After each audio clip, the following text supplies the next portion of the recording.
Jeff, this is Sarah. Could you try calling Board Member Cannon?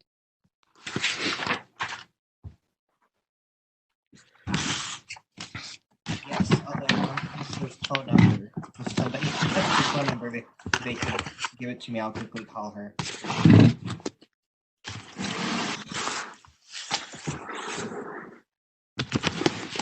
I do not have that.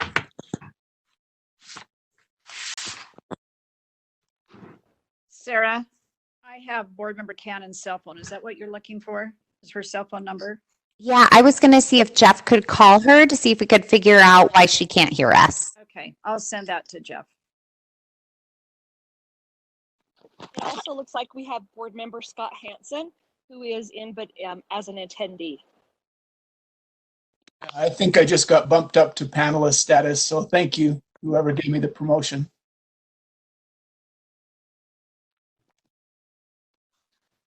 And I believe we had Board Member Earl join us as well. Yes, thank you. I was finally able to get through, so.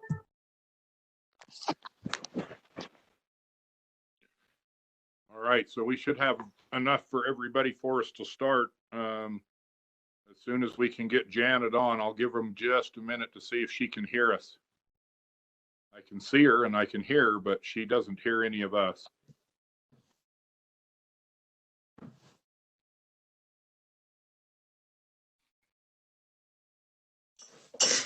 I can hear you now. You can hear us now. Great news. There we go. All right. Go ahead and get started today. I'm filling in for Jenny. She hopes to be here momentarily to our meeting. And I feel like the water boy filling in for Michael Gordon, so hang with me. Let's go ahead and take a roll call of everybody that's here. We start with our board members. Scott Hansen, are you there? Yes, I'm here. Okay, Jenny Earl, are you there? Yes, I'm here. Okay, Janet Cannon, you're here.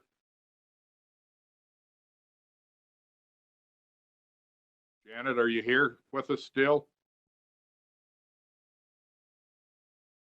Yes, I'm here. You can hear me if I unmute my audio. Okay, that's great. Just remember to unmute then. Okay, and then Nora Lee, you're ready for notes and minutes? I'm ready. Okay, thank you. Assistant Superintendent Darren Nilsson's filling in for Patty Norman, or are you actually there, Patty?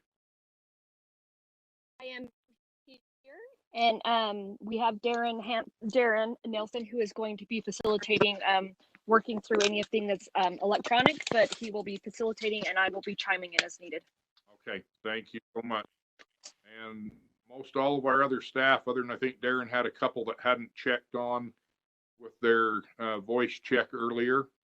So I think we'll start first action item that we have, and that's our maturation parental consent form that we have on there. Hopefully everybody's had an opportunity to look at that and go through it and read it. Sarah's got it up on our board for us. Are there any?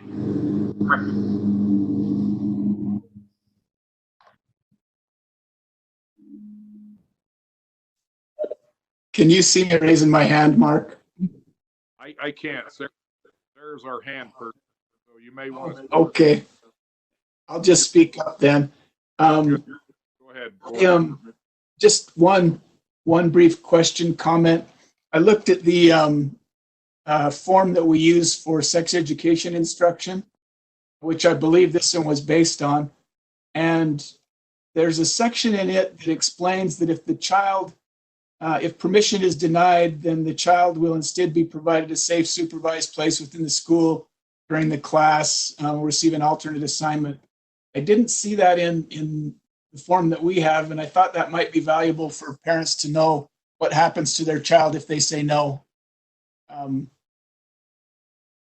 know if staff can comment on that. To be honest with you, I didn't catch that. So have we got somebody. Jody, are you? Hi, Jody Parker. I'm the health education specialist. Can you hear me? Yes. Okay, great. That is, we can absolutely add that in. This is normally a presentation that is done with parents. It is very often held outside of the school day. So when parents don't attend, the children very often don't. Sometimes they'll get permission, the parents don't come. But it's typically an hour-long presentation. Betty Sue Hinkson is our school nurse consultant, and I think she could probably speak on that better than I can. They are who is over maturation programs in our schools. I am just here to speak if we have any questions about the standards, because they are just the health education core standards that we already approved last April. And that's the presentation outline that's bulleted and listed. But Betty Sue did create this document. So I think that I would defer to Betty Sue. Okay, thank you, Jody. Betty Sue? Yes, sir. We can certainly add that. I'm surprised we didn't catch that earlier. We do have some schools that do hold this presentation during the day, and we have had many students that attend without parents, but we only do it with parent permission. And those that we don't get consent for, they always are provided an alternate location to, so that they have something to do. But quite a lot of them are done, as Jody referenced, after school hours, and would only probably be there with parents. But I'm certainly open to adding that statement. Okay, thank you. Yeah, if you would, I think that would be just a minor correction that we need to do on there. Chair? Yes. I'll go ahead then and make a motion that we I'm sorry to interrupt. We have a hand raised from Dr. Dixon. Oh, I'm sorry. Dr. Dixon? Thank you, sir. Thank you, Chair, and good afternoon, board members. I think it's important to note one difference is that when we're talking about the health curriculum, human sexuality, that is in a classroom by a teacher. And to go back to the earlier points of Jody and Betty Sue, this is not curriculum that is taught by a teacher. So to have the teacher arrange for outside of class or activities is a little out of the norm when it comes to the maturation program. So just in the language, trying to replicate it. If you do want to add it, then I would be careful to make sure that it's not on the shoulders of the teacher to make that arrangement. Since these are done by medical professionals, et cetera, that make these presentations. Okay, that's a very good point. It was always one of our nurse practitioners or our doctors that present this, and it's usually an evening program, but I wasn't sure for all districts what it was like. How would a motion like this work if we were to move to accept the maturation parental consent form with the addition of an explanation that if the course is held during the school day and the parent denies permission, that the child will be given an alternate activity in a safe place in the school? Just mirror the language in option 4, but with that caveat that if it's held during regular class time, they'll be given an alternate activity. Would that work for what we're doing? I think the way you just said it captures it. Okay, I'll make that motion then. Okay, we have a motion then to accept the maturation parental consent form with the changes that have been presented by board member Hanson. And I did not write fast enough to get that down. So if Nora Lee or somebody that had written down. Chair Marsh, we also have a hand from educational specialist Jody Parker. Okay, let's take that, Jody. This is just a wonder. I wonder if board member Hanson, if we added that into option 3, if I deny permission for my child to participate in any future or in any of the maturation discussions is checked in the box below. And then right there is where we could add that language. My child will be, if held during the school day, my child will be in a different location in the school, working on different, and we'll pull the language and I'll make it sound really smart. I don't sound very smart right now. I think that was what I had in mind. I just think it's important for the parents to know what happens if they do opt out. And if it's not held during the school day, no issue. But if it is during the school day, if it just said, I deny permission, and then it said, I understand that my child will be, and then the language from the sexual. Right there in option 3, is that all right? Yeah, that would work great. Great, thank you. Mark, this is Janet. Yes, Janet, go ahead. I have one small issue. It's on line 3, which reads, Utah rule requires parental consent for instruction. So I think before you print this off a lot, you might want to take out one of those for instructions. It's just duplicated language that needs to be removed. Yeah, it is. That's just a typo. Yep. That be okay then, Jody? Already deleted. Already deleted. Okay. Thank you, Board Member Campbell. Thank you, Jody. And thank you for catching that. I read through that and hadn't even caught that. So you've got a good eye. Anything else? Okay, seeing none, let's vote. We'll take a roll call vote. And I will mark them. Board Member Hanson. Aye. Member Earl. Aye. And thanks, Scott. That was what I was going to mention too. And Board Member Cannon. Aye. Board Member Marsh is an aye also. That motion passes unanimously. Board Member Marsh, this is Jeff Van Holten. I wanted to make sure, did you get a second on the motion? I'm not sure we need a second in committee. Is that right? Right. No second in committee meetings. The bylaws say no seconds in committee. I apologize. That's good. You're keeping us straight. That's making us, testing us. All right, we'll move on to item number 2 on our agenda, action item, Assessment and Accountability Policy Advisory Committee and Technical Advisory Committee report recommendations. And hold on, I'm on the internet and it's got to pull up here just a second.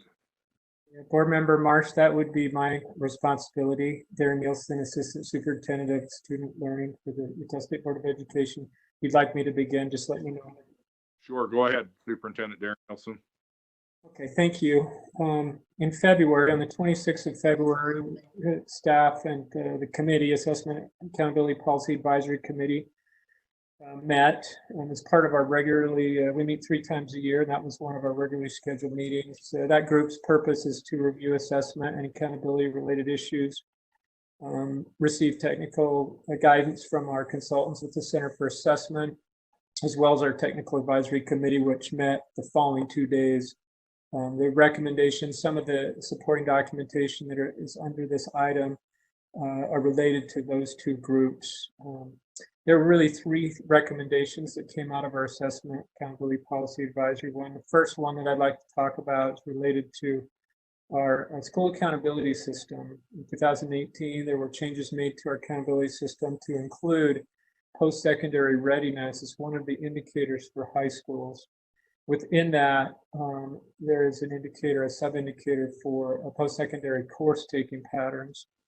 It allows students to be accounted in the accountability system or to earn a point in their accountability system if they complete one of a number of things. One would be to take an AP course and get a subsequent grade in it. In fact, Sarah, if you can open up the last attachment, it's called Concurrent Enrollment Indicator. You put that on the screen for us. It's a PDF of the PowerPoint slides that I want to use to talk about this briefly. It gets a little bit complicated. We're going to be talking about a change or a recommendation from the Assessment Accountability Policy Committee on changing how those are calculated. And I'll just point out for those of you who look at this and think that's a pretty small screen, on the left-hand side of your screen, there's a plus, a zoom in and zoom out. You can control that for your own screen and then slide this to the center. Thank you, Sarah, for bringing that up, and I'll have you scroll it down at a certain point here. This is the code. Sarah, if you'll go back, yeah, this is the code that talks about how students can earn points. Your schools can accrue points for this. A C or better in an advanced placement course, a C in an IB course, a C in a concurrent enrollment course, and then career and technical education pathway concentrators, which is completion of a series of courses, all of which require the student to earn a C or higher. So the first year that we implemented this, there was a lot of thought and work that went into putting this together. Over the years, the 2 years since we've implemented it, though, it's become clear that with the concurrent enrollment, the way that schools schedule students, we're not receiving or realizing the intended outcome. And so if you'll scroll to the next page for me, Sarah. What's happening? Oh, this is just more information about it being a delayed indicator, and that if I'm a student in a high school, I might complete all 3 of those or 4 of those, but I'm only going to count 1 time. If you'll scroll to the next page, please. This is just a formula that's found in our accountability technical manual. Next page, please. So this is where we get into some complexities that we had an unanticipated consequence related to concurrent enrollment. There's also a requirement that class earn at least 1 high school credit. We have a variety of ways that schools schedule students across our state, from a traditional AB semester schedule to variations on the semester schedule to trimesters, and even some schools that are still in quarter systems. So when they enroll students into courses then that are also associated with university or concurrent enrollment courses, it's calculated high school credit in a different way. And I think the next slide is going to describe that or give us an illustration. So this actually highlights one of the problem that we've encountered. So Intech Collegiate High School is a early college, one of 6 of our early college high schools.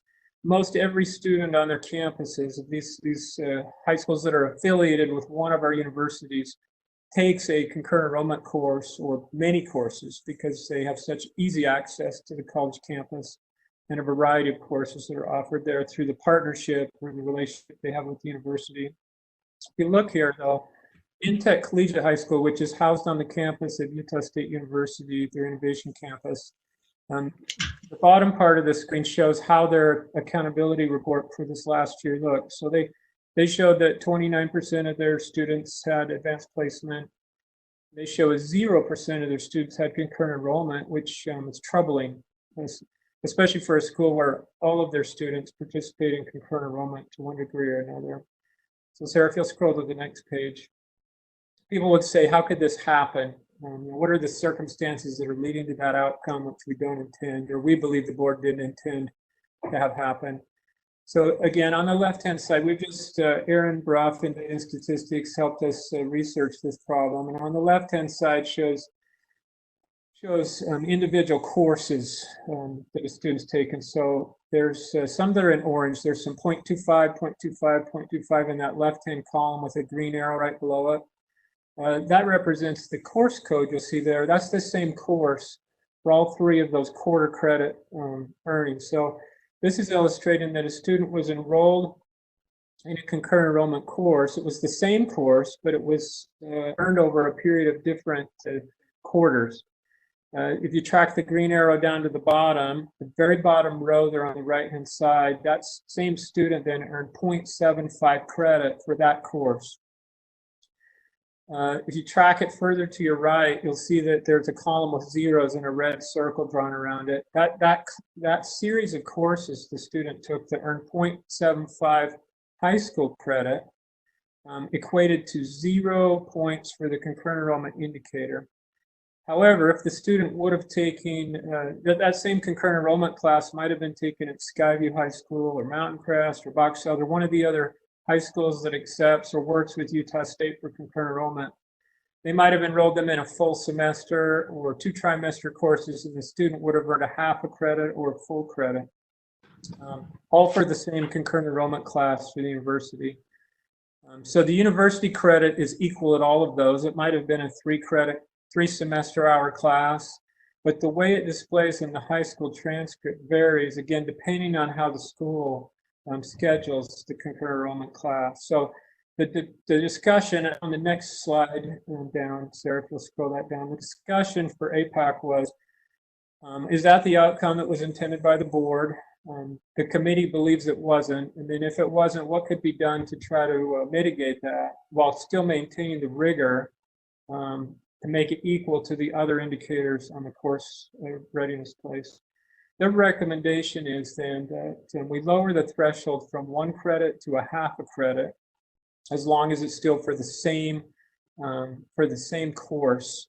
So if it's English 10-10, as long as they take that over a series of quarters, as long as that equals 1/2 a credit or higher for the same course, and the student gets a C or higher, that we would change the coding in our database to then generate points for that type of enrollment for concurrent enrollment. So that's the first recommendation. And if Vice Chair Marsh, if you don't mind, I'll go through the next two, and then we can open up for questions, because the next two are fairly simple.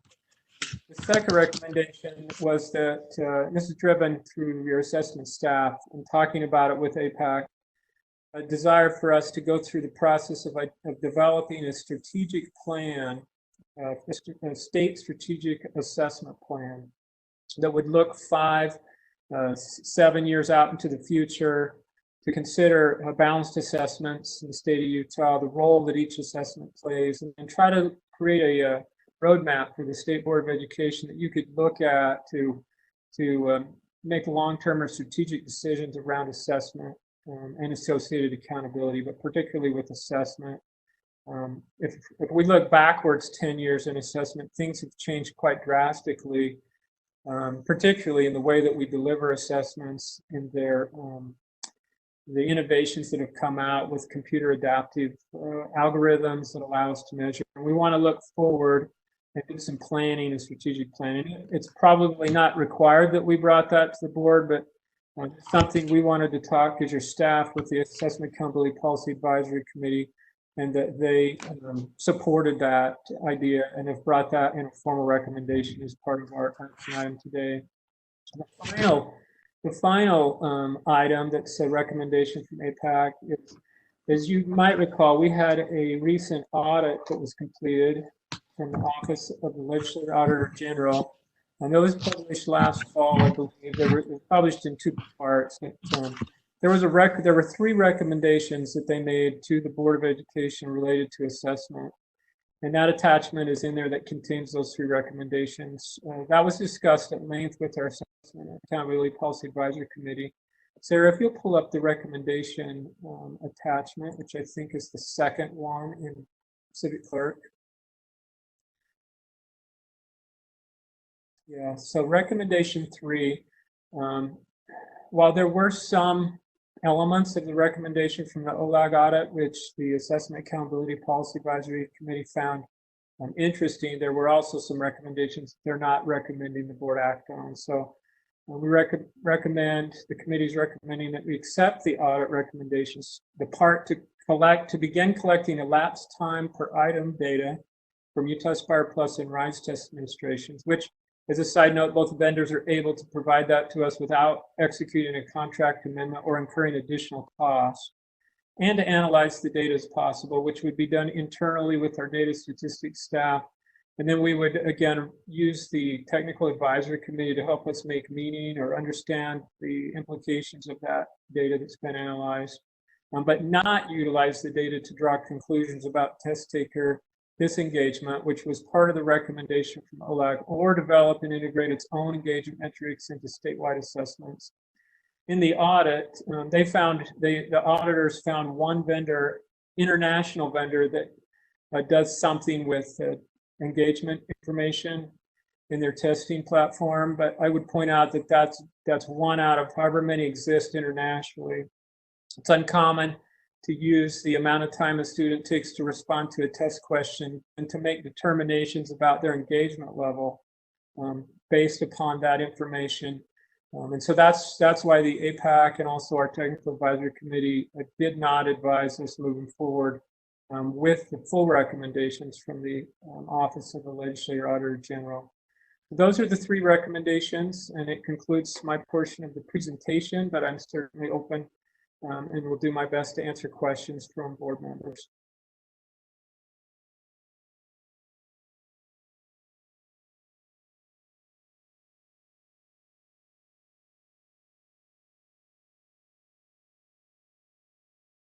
Should I just speak up?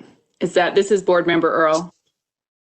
So that's a great question. Sorry, this is Sarah Young, Director of Strategic Initiatives. I'm just helping host today. If you guys are able to use the digital hand raise, I can let Committee Chair Marsh know that you'd like to speak. But for this purpose, let's just, like I said, I defer to just jumping on with the first question, Board Member Earl. Okay. Thank you for all your work. I hope that is, who all will be working on the assessment strategic plan?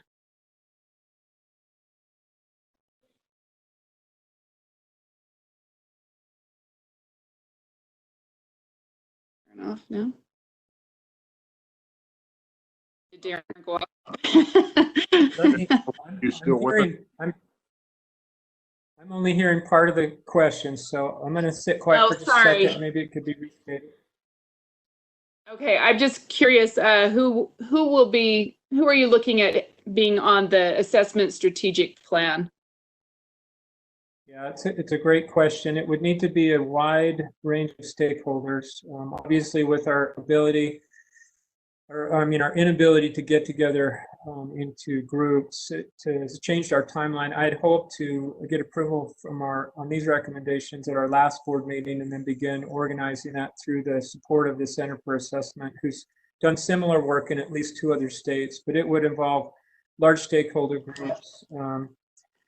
I don't have a list of participants that would be involved, but we would want to get representations from across the education community.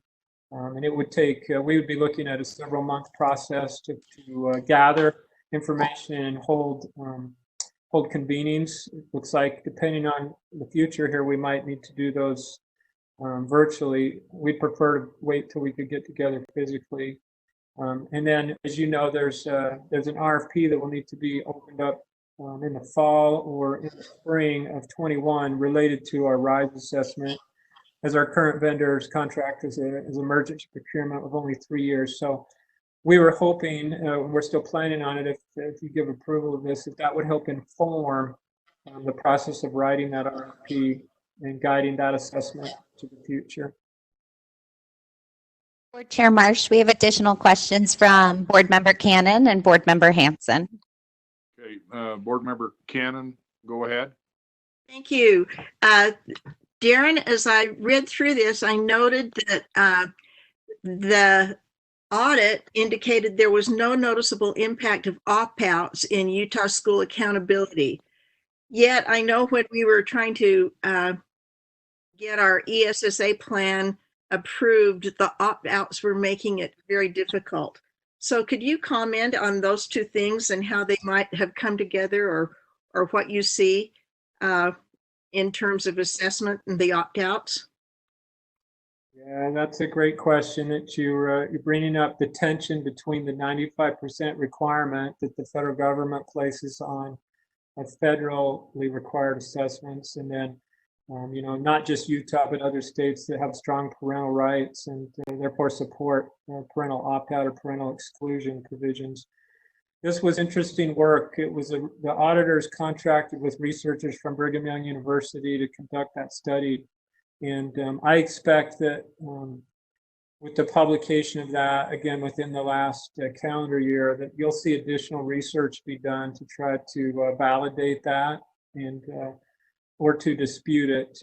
But you're right, according to their audit, if you get into the full audit report, they're making the claim that you can have a substantial number of students opt out or not participate in your assessments before it affects your school averages.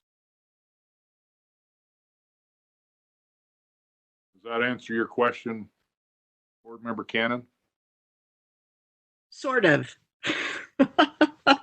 It's kind of a wait and see, I guess, when we have another round of accountability to go through. Thank you, Darren. All right, thank you. You're Board, welcome. And Board Member Hanson also had a statement. okay. Hanson, go ahead. Thank you. Hey, Darren, just a couple of questions. First, on the concurrent enrollment grading, I think I heard you say that the schools are counting the credit for those classes differently, but the colleges are they're getting the same college credit. Would there be an option to use the college credit and say a student who earns X amount of college credit with a C or a better average should get the concurrent enrollment credit? Would that be another approach? And if so, which would be preferable? And then my other question is just on engagement.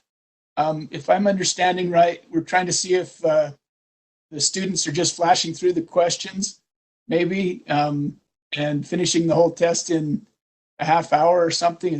What's the concern on engagement, or what types of inferences would we make from taking a long time on a question versus taking a very short time? Yeah, great questions. Let me start with the second question on the engagement first.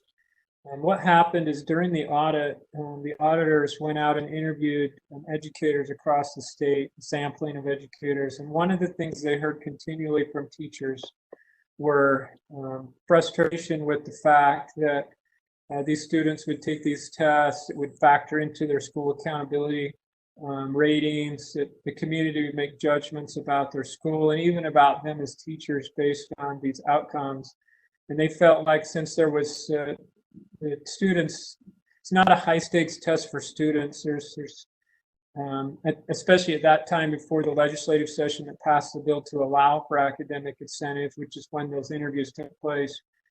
Teachers felt like the biggest interference with accuracy on the data was just students not being motivated or caring or having a reason to do well on the test. That's what drove the auditors down the path of contracting with these researchers from Brigham Young University to analyze not just originally they were just going to analyze the effect that opt-out is having on school accountability determinations. But then they took that a little further and tried to figure out a way to come up with recommendations around measuring whether what the teachers are reporting that they're seeing, to what degree that's happening, and then also to whether it actually does impact the outcomes of the overall. We know it impacts individual student result outcomes, but when you put it all into an overall accountability system, what does it do? You can imagine when you look at the response rate for students on testing, there can be wide variations within how much time it takes a student to respond to a question without it meaning what you think it means. And that's the concern from our technical advisory committee, that those outcomes can be misinterpreted and misjudged very easily. That's why you don't see that as a common practice across the country in the United States. In fact, it would be very isolated. In their audit, they reference an international vendor. I couldn't tell you for sure, but I would expect if they found somebody in the United States who was doing that, they would have cited that in their research and therefore picked an international vendor. So it gets really complicated. It's interesting information to know how long a student takes to complete a test and individual questions. From a researcher's perspective, there's a lot of interesting things to look at and contemplate there, but from a application and practical standpoint, there's risks there that our APAC and TAC committee is recognizing, and that's why they're recommending the state board not engage in that recommendation that came through the OLAG audit. The concurrent enrollment question, it's a good one, and I can't, Board Member Hanson, I can't tell you, there might be school districts in the state that award the same amount of college credit on a high school transcript as the student earns in a college course. But I'm not sure that the state board is in a position to require that. When it comes to credit grades, those are issues that are handled at the local level. And so I'm not sure what other options that the board would have other than the way we let things count in our accountability system. But it's just, the main thing to remember here is that when we talk about a concurrent enrollment credit, there's two pieces of credit we're talking about. The credit, because concurrent means they're earning two things at the same time. One is the high school credit earned, which in almost every case that I'm aware of, it matches the way students earn credit in a non-concurrent enrollment classes inside of a high school setting. And then you have the college credit that they're earning. So there's two types of credit being earned. What we're talking about today is simply the high school credit that's being earned as students participate in our concurrent enrollment program, which is a crown jewel in the state of Utah, the concurrent enrollment program. It's envied by many states, and I don't think it's surpassed by any states in our country. Vice Chair Marsh, I don't have the hand raising option, but my hand is raised. Go ahead. Thank you. This kind of goes back to what Board Member Cannon and a little bit of what Board Member Hanson was just asking. So we do have some qualitative data in from educators about engagement with our students when they're now having the option of being able to use it as a point towards competency. And so that's one of the things where our participation rate has gone up and the opt-out has gone down with students feeling more value towards taking the test. Okay, good. Thank you. That's Assistant Superintendent Patty Norman. Just for staff, if you would please state who you are as you're getting on, and that way we'll have that for public record. All right. Do we have any other hands, Sarah? We do. Board Member Gravitt has joined us. She has joined us. Madam Chair. Good to have you. Sorry I'm late. I just wanted to make a motion. Is that okay, Chair? You are sure welcome to do that before you take it over. Oh, no, you carry on. I just wanted to move that we accept the recommendations of APAC and TAC as presented. Okay, very good. We have a motion before us then to accept the recommendations of the Assessment and Accountability Policy Advisory Committee and the Technical Advisory Committee as presented. Any other questions or comments? Do we have any hands, Sarah?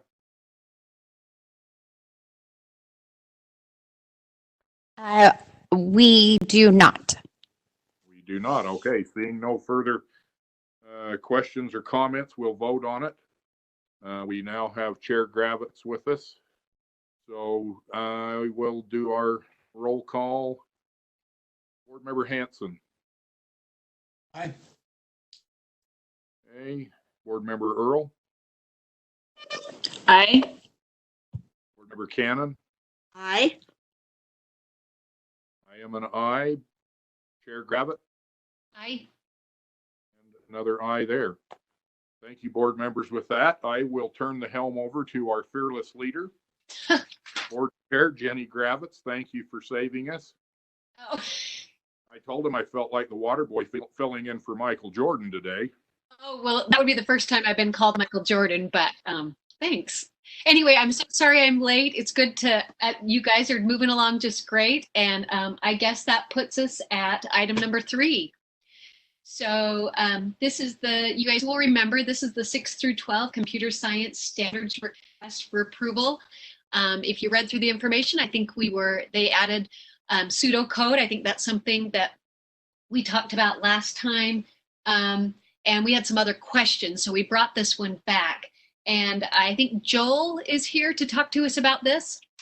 Yes, I am. This is Joel Marquez with the CTE, Computer Science Specialist. Thank you. So we did put the definition. If you're looking at the draft, we do have the full draft this time. The definition for pseudocode is on page 30 now, and it reads a language diagnostic step-by-step written outline of code that can gradually be translated into any desired program language. So in essence, what pseudocode is, it's the Venn diagram of creating when you're creating a rough draft for an essay. So it's pretty much just mapping out what your code would be in layman's terms, and then that process, and before you put it into any specific coding language that you want to. So it's kind of like just your rough draft. So we do have examples of those also input into the document on pages 13, 19, and 23 as well. Okay, committee members, do you guys have any questions or clarifications? I see Janet hands up. Go ahead, Board Member Cannon.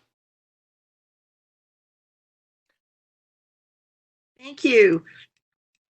Well, I am liking these, and I believe that the strongest part, one of the parts I like best about it, were the examples that are given. And it's my understanding that these are not taught as a standalone class, but are intended to be integrated into all of the students' education. Am I correct about that? Yes, ma'am. Yes. So this is the whole model of the 612 standards is to be integrated into other core classes where possible. And so, yeah. So I just had one thought as I was reading through your examples. There's one here that talks about students creating a news broadcast related for the Great Depression. And I just wondered if there's any way to highlight for teachers that might be teaching a relevant course that goes with some of these examples, if those could be highlighted for those teachers so they would know that there's something in the computer science standards that relates to their curriculum, and there's an example of what they could do. How might that work? Right. So following with what has been going on with the K-5 standards, they're currently producing core guides. And so once this gets approved, we're going to go follow up with core guides as well for the 612 standards. And so those will be highlighted in that. That's great news. Thank you. Yes, that's good. I'm glad you brought that out, Joel.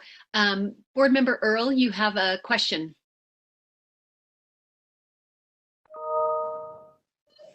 Yes, I have just a couple of questions. Mine has to do with, let me look on page 7, just real quick here. Sorry, I couldn't get it to load up while Janet was talking, so it took a minute here. Is there anywhere we address ethical issues? And I know they talk about securing your documents or that type of a thing, or the security, passwords, those kind of things. Is there any other ethical issues as far as privacy rights or that type of thing that is discussed? I didn't see it right offhand. I saw. Anyways, is there anything in there? There in the 612 documents there are I guess points where we talk about using other code as reference or possibly influence for other code that could be written, and there is direction in how to give credit to those and that work that you've used. And we also address it also in the K-5 standards as well. And so it is consistent with K-5 standards and how it's we're showing how to show references and give credit where credit's due.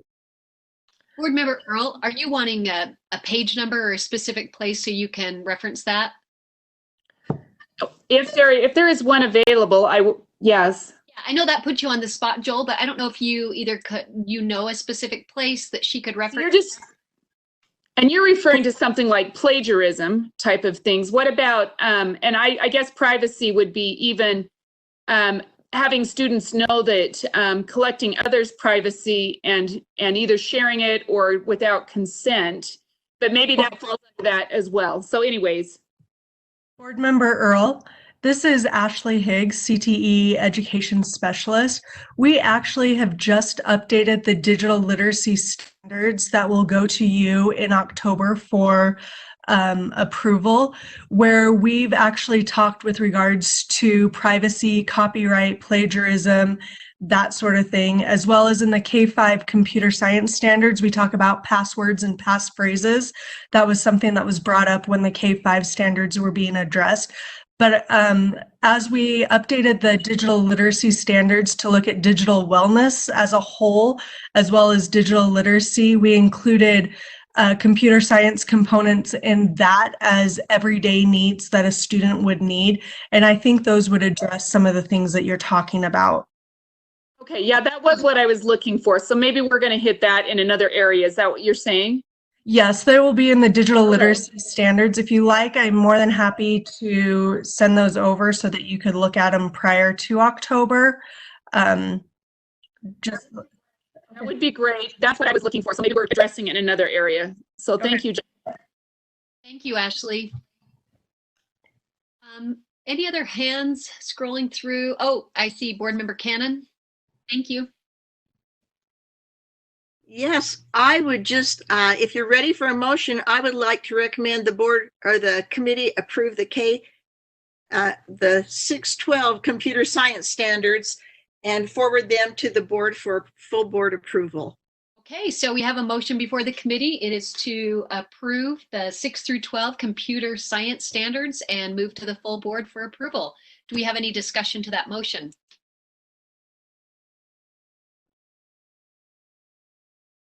Seeing none, let's take a vote. All those in favor? No, you can't say aye. Let's do a roll call vote. Member Marsh. Aye. Member Cannon. Aye. Member Earl. Aye. Member Hanson. Aye. Okay, that motion carries unanimously. Thanks, everyone. Thanks, Joel. Thanks, Ashley. Thank you. Have a good day, guys. You too. Okay, let's go ahead and give you a second to move to action item number 4. We all have to get our computers to behave. Okay, this is the Utah Early Learning Standards, ages 3 through 5. Remember last time we talked about this, whether or not we wanted to make a motion to go to path 1 or path 2. We opened it up to the board, had some discussion there, and then I think we had a couple of committee members make some suggestions. I wonder if Jamie or Jessica, you would like to talk to what's happened between last meeting and this meeting, and then we can discuss from there. That would be great. This is Jamie Robinson. I'm the preschool through 2nd grade specialist, and I just wanted to let you know we really value the feedback that we were able to receive from the board members. There were 3 board members that gave us some feedback. We welcome that feedback. We took that to the writing committee, and we were able to get them to revise and edit some of the standards based off of that feedback. So with that, and being that there wasn't a whole lot of concern from anybody other than the 3 that we had heard from, we would like to know if we could move to pathway 1 where we make any final revisions and then possibly go to full board in May for adoption of the standards. Okay, with that, do we have any questions? Board Member Earl. Okay, Member Earl, go ahead. Just in our making that decision, I would have probably 9 amendments moving forward. And let me just tell you, these women have been great to work with. I bent their ear for a little bit of time one afternoon. So I appreciate that. I just still had some possible amendments. And I do have a question on one, and I can ask that at another time. It just seemed like there was a wording issue, but that didn't necessarily need to be an amendment. That could probably be just a verification. But just in our making decision, that's how many probably I would have is about that. It may be less than that after I get some clarification, but just in our decision. Well, and then I would just remind you that as a committee, we will have a chance to go over that, but where we haven't heard from many other board members, that's what we're considering now, if we need a special meeting as opposed to, our committee meeting and then board meeting. Right. That's why I'm giving this information so you know about what my time frame is. Thank you so much, Board Member Earl. Is there anybody else who has questions or comments? Board Member Gravitt, can I add just one more thing with that? Oh, of course, Jamie, go ahead. On April 21st, I'm actually meeting with the writing committee again. And so if there are any amendments that they would like to make or any changes, that would be the next time we're meeting with them. Jamie, I could send those to you for Monday. That's perfect. Oh, excellent. Good work, you guys. Any other questions? I have one more request. This just made it, when we did the health standards, it made it easy to follow.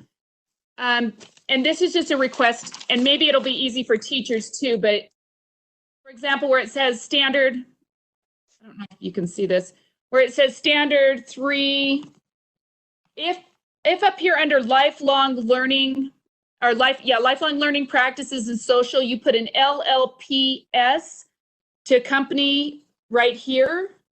Does that make sense? Then it's easy to reference. We're not just looking for 3-year-old 4.2 and then trying to find where that's at. We actually know which area it's in. It's just a thought. It might make it easier for teachers to find areas. Does that make sense what I'm saying? Yeah. Yes. Those would have a code with the section and then the year 3 and then, the 3.2 or 4.2, so that if there's 5 4.2s, that it's easier to find that. If that makes sense. That might just be a recommendation. So that would have made our last conversation a lot easier, I'm pretty sure, huh, Jenny? Yeah, about half the time maybe. So yeah. That's what I was gonna say. As a teacher, I think that's an excellent suggestion. Chair. Oh, Board Member Hanson. Thank you. Just a question about the process. So as I understand it, we either need to revise, make at least recommendations for revisions here in committee, and then go ahead with the abbreviated process, which would pass it right on to the board. Or what would the other process be? That would be to go to a special meeting to do all that. But if we know that there are some suggested revisions from one of our committee members, I'm not sure we can get to the board here in the next board meeting without us seeing those revisions and voting on whatever the revised document is. Does that make sense? I'm having a hard time seeing the path forward if there's still changes that we know as a committee might need to be made. Yeah, that makes sense to me. I guess it just depends if we want a special meeting, which would be the path to. I don't know if there's a staff, Darren, or if Patty's around, if either of you would like to comment on that. But that's something as a committee we decide. If we know that Board Member Earl has 9 amendments and she's going to talk to Jamie ahead of time, that could take some of the time down. That's maybe something we could do in full board. But if you guys feel like we need a special meeting, in addition, that's when we make the decision to vote. Let me see. I guess my question really is, do we just entertain Board Member Earl's questions or revisions today so that we can get that moving forward? Or let me have Director Thronson address that, and then we have another comment by Board Member Cannon. Yes, great questions. Given it's a new process, it seems to change every time you do this. So ultimately, the goal with this way that we have it designed is that the survey would be the first feedback. We would bring those revisions to the full board because that would have been the opportunity for feedback, rather than doing it in committee, because you all in committee might make a decision that then the full board disagrees with. And so it's kind of double duty for you all. So the way that the standards process is written right now is that the committee doesn't make those changes. Those changes are submitted through the survey or through this feedback cycle. That's fine. From Board Member Earl as well. We make the proposed changes. We share those with the full board, either in special session or full board, rather than doing some of it here and then repeating it in full board, which is what has happened the last couple of cycles between science and health. So just an opportunity it will still happen, and all the feedback and opportunities for any board member to contribute at that time. But it's just thinking about the amount of time. I think when we did health, there was 23 amendments from Board Member Earl and 17 in science. I may be making those up, but they were much higher. And those took, I think, a while. But I would expect with the 9 and us getting those in advance, we can have some proposed amendments for the board to consider in the next meeting. So that would be the recommendation based on the current policy for this. Scott, does that help? Yeah. Based on that, I'll go ahead and make a motion that we use the fast track schedule. That we vote to put this before the board. The understanding that board member Earl has 9 revisions that will be considered prior to that meeting. Okay, so we do have a motion before the committee then. The motion is to follow pathway 1 of the standards revision process and forward the early learning standards and board feedback to the writing committee to consider. Any discussion of that motion? I think Janet had her hand up. Yes, just along the same lines of wanting the board to be aware of this changing document. I wonder if Jamie and Jessica just might enlighten us to some of the changes that were made based on the input of the 3 board members. So, I mean, I remember reading this in detail and then I didn't read it as closely. So if you could highlight the changes for me, that would be helpful. Yeah, please. So Board Member Cannon, are you talking about the edits that were made to draft 3 that you currently have in front of you? Yes. Okay, so when we met with Board Member Earl, she was talking specifically a lot about duplications and how there are a lot of things that are duplicated that could possibly be considered underneath those categories. There were a lot of things that dealt with peer relationships, body movement, communicating wants and needs, and she wondered if we could take and either, I guess, combine some of those standards to make them one standard instead of each individual standard and help to cut down the number of standards we had. And so we took that information and she gave us specific, like, please take this 5.3 and this 3.4 and take it to the committee and see if they can combine these areas. And so they took a lot of time to consider that feedback from her. And then based off of that, they took the 14 standards and merged them to consolidate similar ideas, which deleted 10 standards. And so it took out some of that duplication. There were some areas that are duplicated, but the writing committee feels strongly that they need to keep them in both areas because they work across different contents. And so those are the main changes that we have made. And then I thought it would be nice because I know that questions have been raised about how many standards we currently have. So we took some time to just look at like the current learning standards that we're proposing, what we've had in the past and what the current alignment is to kindergarten, so that you can just see like roughly a number of standards that we have available. Does that help, Janet?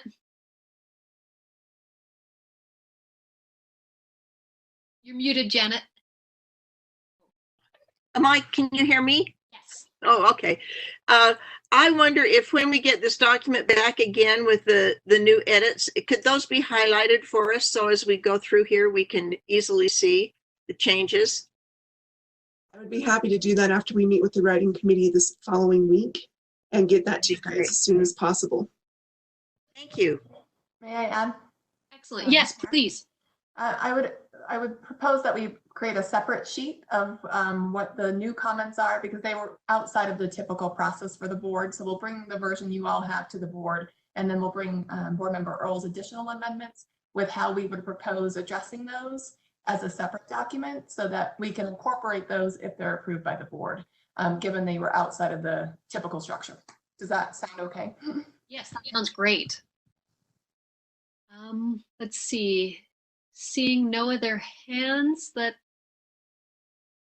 let me restate the motion. The motion is to move to follow path 1 of the standards revision process and forward the early learning standards and board feedback to the writing committee to consider. Let's do a roll call vote. Member Marsh. Aye. Member Cannon. Aye. Member Earl. Aye. And Member Hanson. Aye. Okay, motion passes unanimously. Good work. Thank you, Jamie and Jessica and Jennifer. Okay.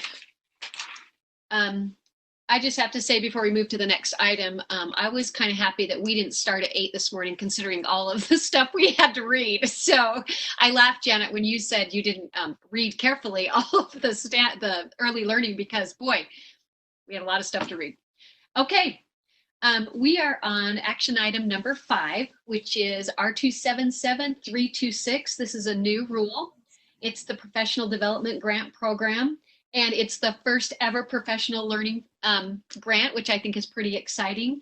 I think we have Jeff Van Holten and Sarah. Jeff, are you going to be talking, or Sarah? I will start, and is on deck in case there are any questions. Okay. I'm just trying to make my screen look a little more presentable to you all. I didn't realize all this stuff would explode as I started sharing. So, okay. Here we go. We are starting with Rule 326 today.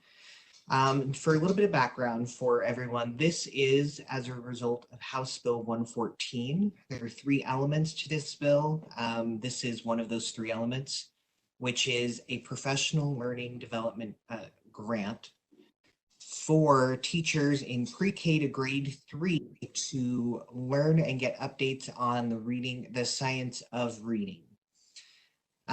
This rule should read fairly straightforward. We received $4.8 million in the bill for this specific grant. It was decided to make this grant a qualified grant, meaning every LEA will get their proportionate amount. So the question is, proportionate amount of what? And you'll notice down in lines, I believe starting in line 47, the distribution and use of funds.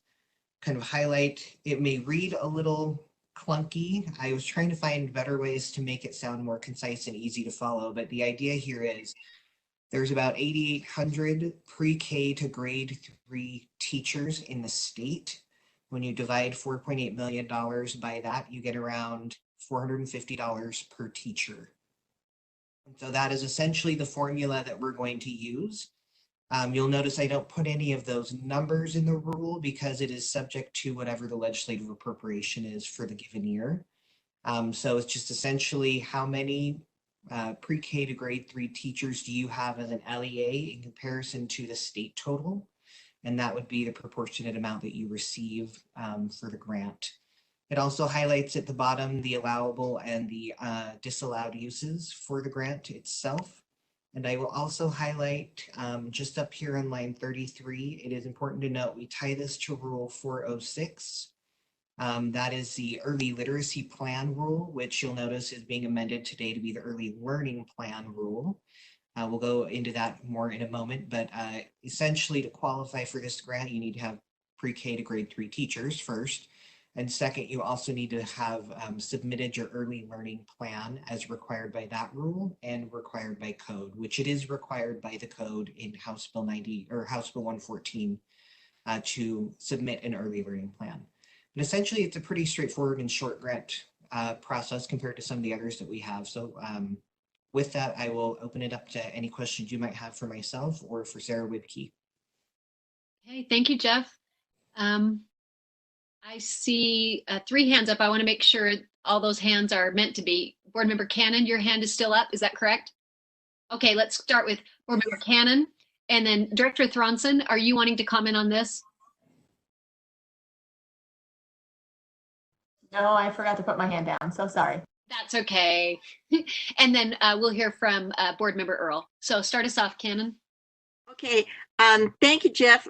I looked up HB 114 and started reading it, and it seems like there's the change here is the program used to be for literacy only, and now it includes mathematics. So it's gone from early learning professional learning grant to from early literacy. So I'm wondering if this grant applies only to literacy, or does this grant also apply to mathematics? That's a great question. So this specific part of the bill itself created, and you'll see I've scrolled up here to this reference of code 53F-5-214 on line 9. If you search for that right now, it doesn't exist because House Bill 114 doesn't officially go into effect until May 12th. That is a new piece of code that has been added in to create a professional learning development grant specifically for literacy. And the reason for that is in the bill, there is also now the teacher preparation requirement. So this is a bill that actually was heard in law and licensing earlier today.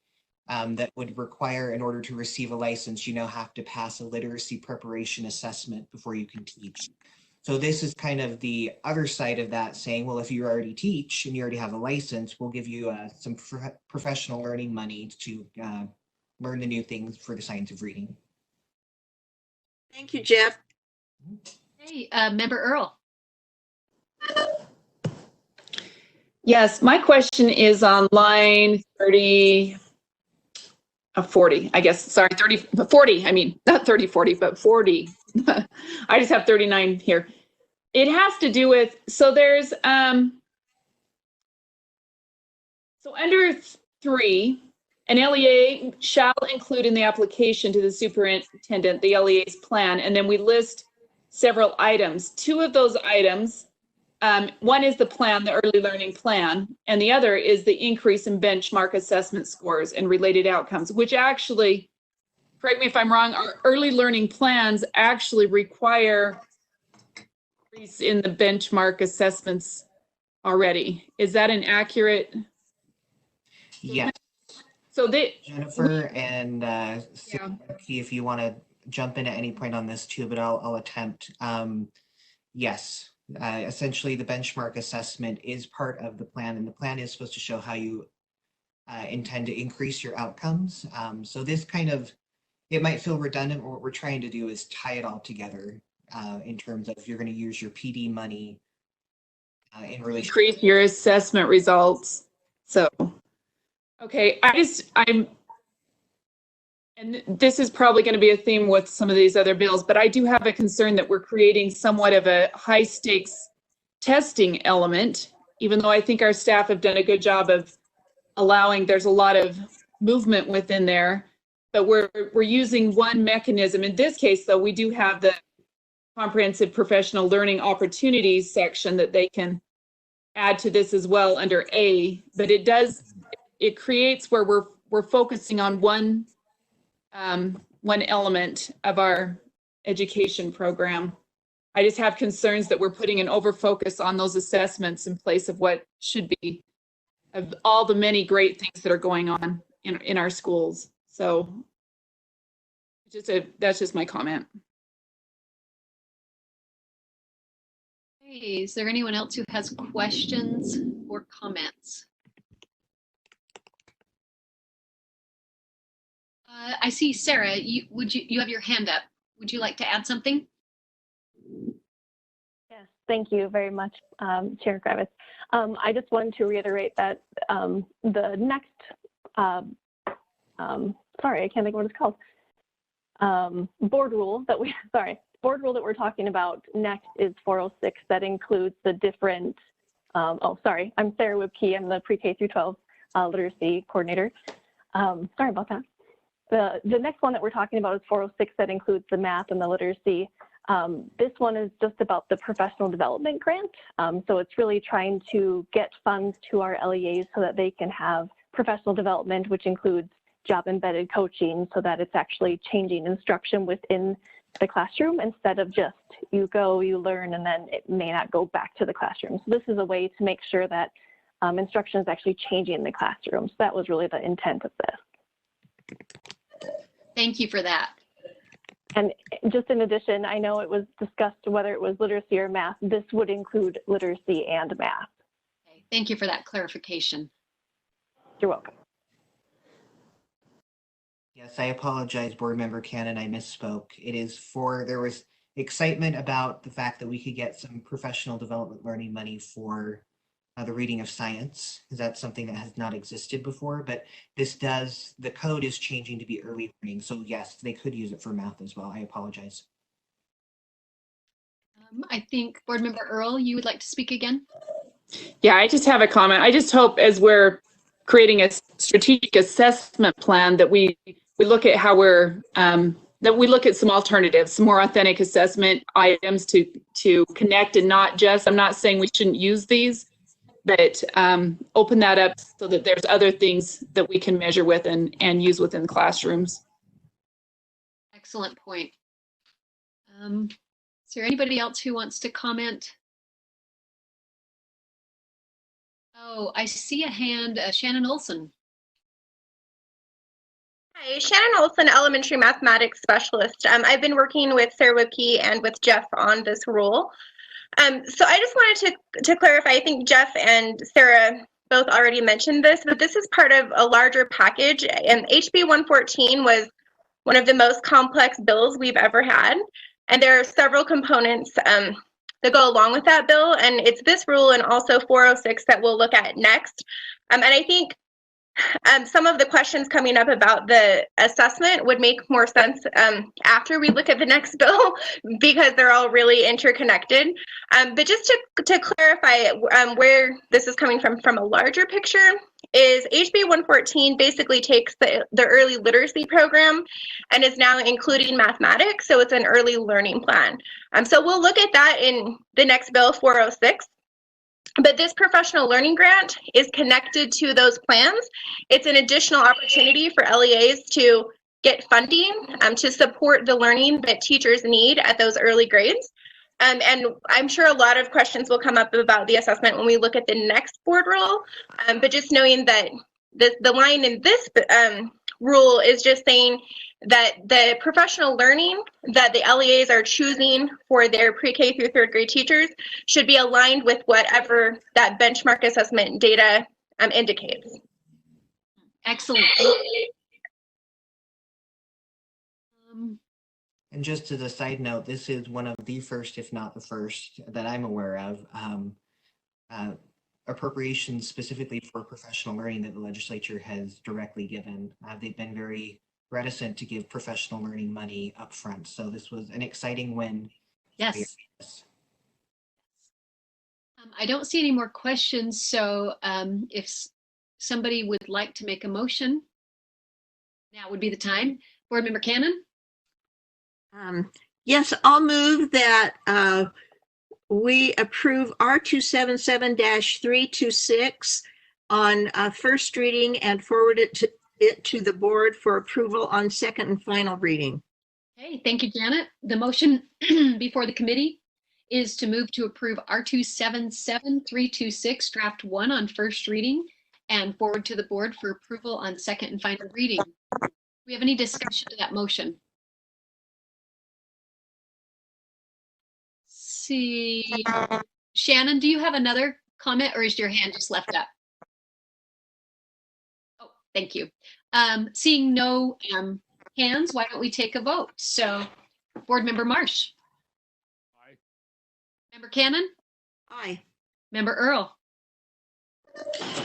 I'm voting to support this, but I won't be supporting it at the board meeting because of the ties to assessment and not other measurements. Okay, thank you. And Member Hanson. Aye. Okay, I'm an aye, so motion passes unanimously. Thanks, you guys. But probably don't go too far because you're still on deck. Next, give you a second to get where you guys need to go. I'll tell you, you need 2 computers for this nowadays. Okay, we're on action item number 6, which we kind of hit on just a minute ago. This is R277406, which is the Early Literacy Program and Benchmark Reading Assessment. This is an amendment and another result of House Bill 114. So this is where we add the numeracy. So Jeff, are you going to start us out on this? I will, yes, thank you. And this one, by and large, just adds in the technical updates to say early literacy and mathematics benchmark assessment. You'll also notice on lines 2 and throughout, we changed this to the early learning program versus early literacy. One of the bigger things I wanted to highlight for you, there's several items that are defined. All of those definitions were required by House Bill 114. So we put all of those in. I wanted to jump down toward the end of the rule, right here in the highlighted section on line 170.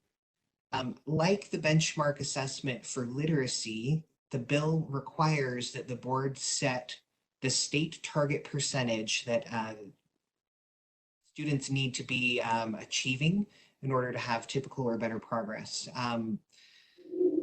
Saying set by the superintendent, you'll notice compared to the literacy up here on line 168 where it says 60%. The reason why we don't have a number yet is because we have not actually procured the benchmark assessment. And the assessment we actually get will influence where that number needs to be set in comparison to itself, if that makes sense. So right now it is saying set by the superintendent. The reason why we're saying that and moving the rule forward is we need to make sure this rule is in effect in time for teachers to begin to prepare for the next school year. You will be seeing this rule come back in the semi-near future once that assessment is procured and we can get the actual number and we'll slip it in right there. But for now, that is the only thing I really wanted to highlight. You'll notice we don't totally put a number in, but to come. Okay, that makes sense. I think Board Member Earl, you have a question? Yes, I have a couple of questions. First of all, you mentioned, I know we're copying this information from the law, but we wrote the law. So I'm curious where on line 44 through 49, where did these components come from for pre-K through third grade? Where did we get these terminologies to write definitions for? You're talking about the mathematical proficiency, the measures, correct? That's correct. Yep. Okay. So I will pass the torch, Chair, if it's okay, over to Shannon Olson. She can kind of highlight where the phrasing components of early mathematics and where we got that from. Okay, thank you. Shannon Olson, elementary mathematics specialist. So the bill required that we define some components, and these came from a national literature that's been used for several years. So I don't know if any of you are aware of their NCTM, the National Council for Teachers of Mathematics. Them and our local organizations have been using these components of mathematics for many years. So like almost every curriculum program, and everything, like both locally and like several different resources have been using these 5 components for years. We also have some local districts that use these to define their mathematics program as well. And the standards themselves are based on these different components. So as we look at the math standards, there are conceptual components of them so that students understand how components of mathematics work. There are also procedural components. We've talked a lot about that balance between the standards where we need to both address conceptual understanding and procedural fluency. The strategic and adaptive mathematical thinking, that is aligned to the math practice standards that are in our standards. So if you look at the content standards and the practice standards, and that's referring to those practice standards.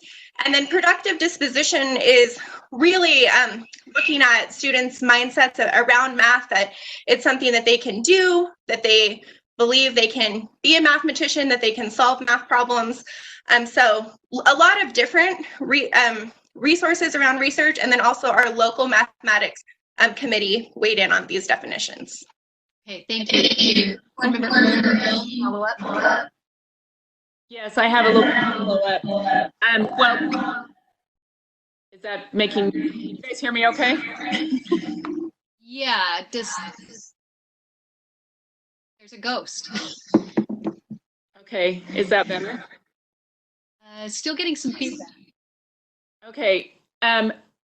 Yes, I understand, because we took on the Common Core. These are components of that. My concern is that if we moved down the road, especially if we put an assessment in place, that we won't have the ability to use different mathematical standards in the future. This pretty much solidifies the use of the Common Core standards that we adopted, back in 2010. That is one of my concerns, and yeah, I'm sure districts are using those because of our adoption. I guess I have a couple of motions, but I won't make those until we actually have a motion on the table. I have some amendments. Okay.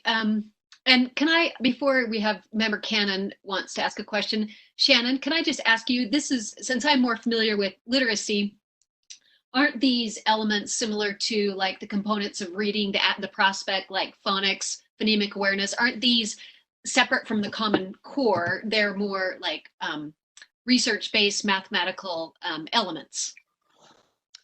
Thank you, Board Member Gravett, for that question.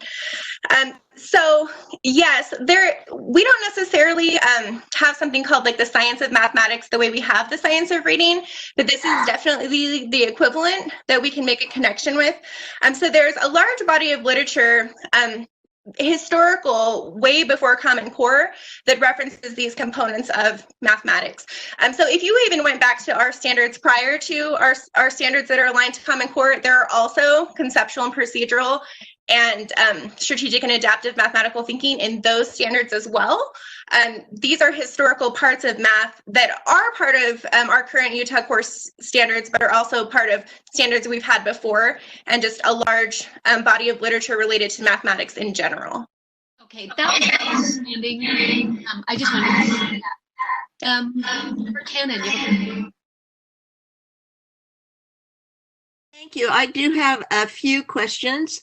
Let's see, on line 146, it talks about the LEAs have to do these plans and they submit them, and the superintendent has to approve them. I'm just wondering who's going to approve all of these plans at USBA, and what kind of a administrative burden they're going to be taking on. Could you just comment on that for me? I know there's some money that is attached to this to help. Sure. And Chair, if I can pass the torch over to Sarah Wibke to talk a little bit more about the process for plan approval. Sarah, to the rescue. Yes, thank you. Sarah Wibke, pre-K through 12 literacy coordinator. Nice to be back on. As far as who is approving those plans, currently, if they were just literacy, it would be Erica Thomas and myself. Knowing that next year we will actually have 2 more K through 3 literacy specialists, so we will actually have a team of 3 in literacy, and then the bill also allowed for a early math specialist to be, wow, sorry, I must not drink enough water today, to be hired. So it would be Shannon and a new math person, as well as 3 literacy people. So it would be a group of 5 in total, looking at the different components of it, versus where some of it would be literacy and some of it would be math. Thank you. Janet, does that help you out? Yes. Can I have I have another question. Yeah, go ahead. On line 184, the first word is accept, and I'm wondering if it should be EXCEPT instead of ACCEPT. Jenny, can you look at that? Oh, yes, you are, Janet, the grammarian of all. I mean, I guess we could say accept as provided. Accept. Easy change, right, Jeff? Oh my gosh, it happens. You say your words, Janet, and things happen magically. Oh boy. Catch. Good catch. Okay. And then the other question is on line 190. So we are requiring them to have 2 literacy goals for the next school year, but 0 goals in mathematics. So I wonder if you could address why we're not asking for anything for mathematics. Great question. Shannon Olson, I can answer that. So as stated earlier, we don't currently have a common statewide assessment in early mathematics. We have an RFP open to adopt one, hopefully for next school year. So the plan, the LEAs will still submit what they plan to do for their mathematics instruction, but they don't have any current assessment data to create a goal around. So the goals are very specific to, this is like how many of my students are on grade level. This is our growth rate for our students. They have that data for literacy. We don't currently have that for math. So it would be 1 full year before we could have them have a goal for math. That makes sense. Then we'll go to the back, amending. I think that would be a good question for Jeff about the language in the rule. I know the plan for the early learning plan would be, I think legislation says 3 goals, 1 in literacy, 1 in mathematics, and 1 of choice that could be an additional literacy or mathematics goal. But since we don't have that math data, the requirement for just this 1 year is 2 literacy goals, and then starting next year, it would be 1 of literacy, 1 of math, and 1 of choice. Jeff, do you want to address the language in the rule related to that? Thank you. Sure. So the language, as you see right there, is only applicable for the 2021 school year. So we will need to bring the rule back and make those adjustments moving forward.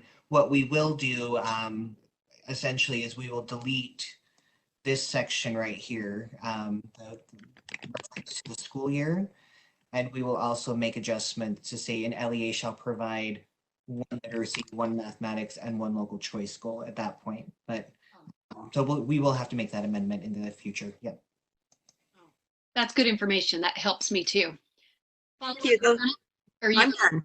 Okay, I think Board Member Earl, did I see your hand up? Yes.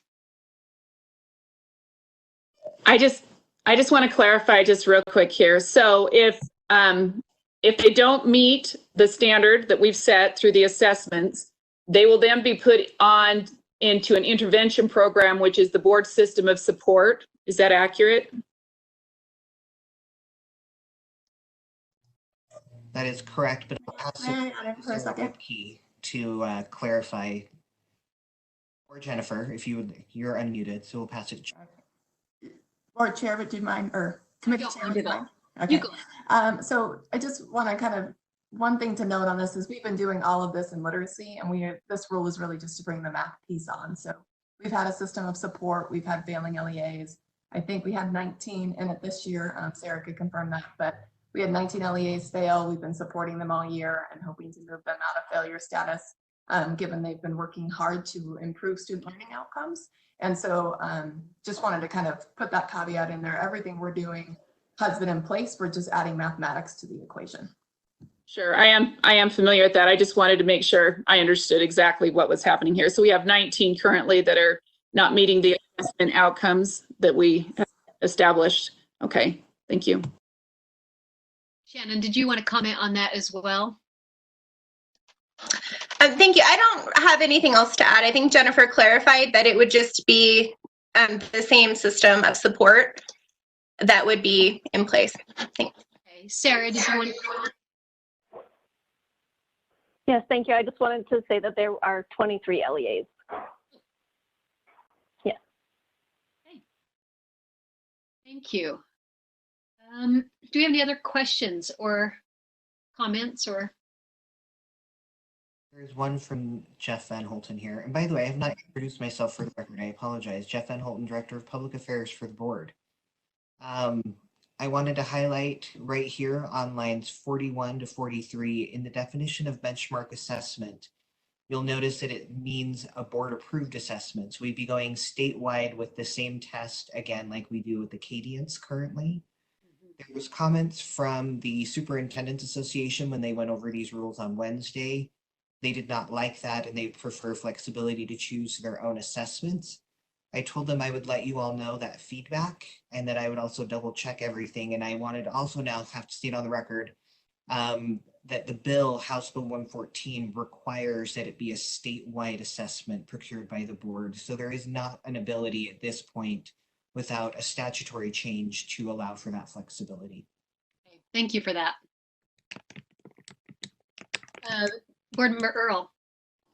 Sorry, just one more clarification. With that in mind, Jeff, seeing how it's coming from our LEAs, and seeing how we have possibly a number of special sessions, there could be an opportunity for making a simple change before we go procuring a one provider. So we might want to take that into consideration, especially where our LEAs are looking at flexibility there in place of one item. I think that's an important thing to keep in mind. And one thing to add to that, if there are multiple assessments, that will make it not possible to compare data statewide because it would no longer be the same tests being compared to each other. So that is one component to keep in mind as to why that was added to the bill originally. But you are correct. In special sessions or even in the 21 session, if this is a change you wanted to make, that would be something you could pursue. Director Johnson, okay. do you have something to add to that? Sorry. Yes, it came up during session around having an opportunity to select different assessments or one, and ultimately it comes down to we have to have them measure their goals, we have to have them show performance on those goals, and we have to develop a mathematics platform for them to report on those goals. And having multiple assessments doesn't allow for comparison, nor does it allow us to prove that this additional funding is working towards improving student learning outcomes when you have multiple assessments. And so although flexibility at the local level is important, in this case, if we really want to say this program has impact on student learning, that would be difficult to do with multiple assessments, and hence why the bill remained as it is right now with a singular assessment. Thank you for that. Does that help, Jenny? Yeah, sure. I still think that you err on this side, and I think there's no reason why they can't create goals around the assessment that they're using. Yeah, you're right. We don't have a clear picture that everybody's using the same one, but many of them will be using similar ones, and it's about their ability to provide for their students and provide goals for those students. So I think I see it a little differently. I think that the flexibility allows them to really direct theirs. But yeah, I get what she's saying. Okay, thank you. Board Member Cannon, you have a question? I'm just wondering if you're ready for a motion. I'm always ready for a motion. Okay, I'll make a motion that we approve R277-406 as amended on first reading and forward it to the board on second and final reading. Okay, the motion before the committee is to move to approve R277-406 draft 1 is amended on first reading and forward to the board for approval on second and final reading. Do we have any discussion to that motion? Board Member Earl. I have a suggested amendment on line 77. Strategic and adaptive mathematical thinking, it says, means the ability to formulate, represent, and solve mathematical problems.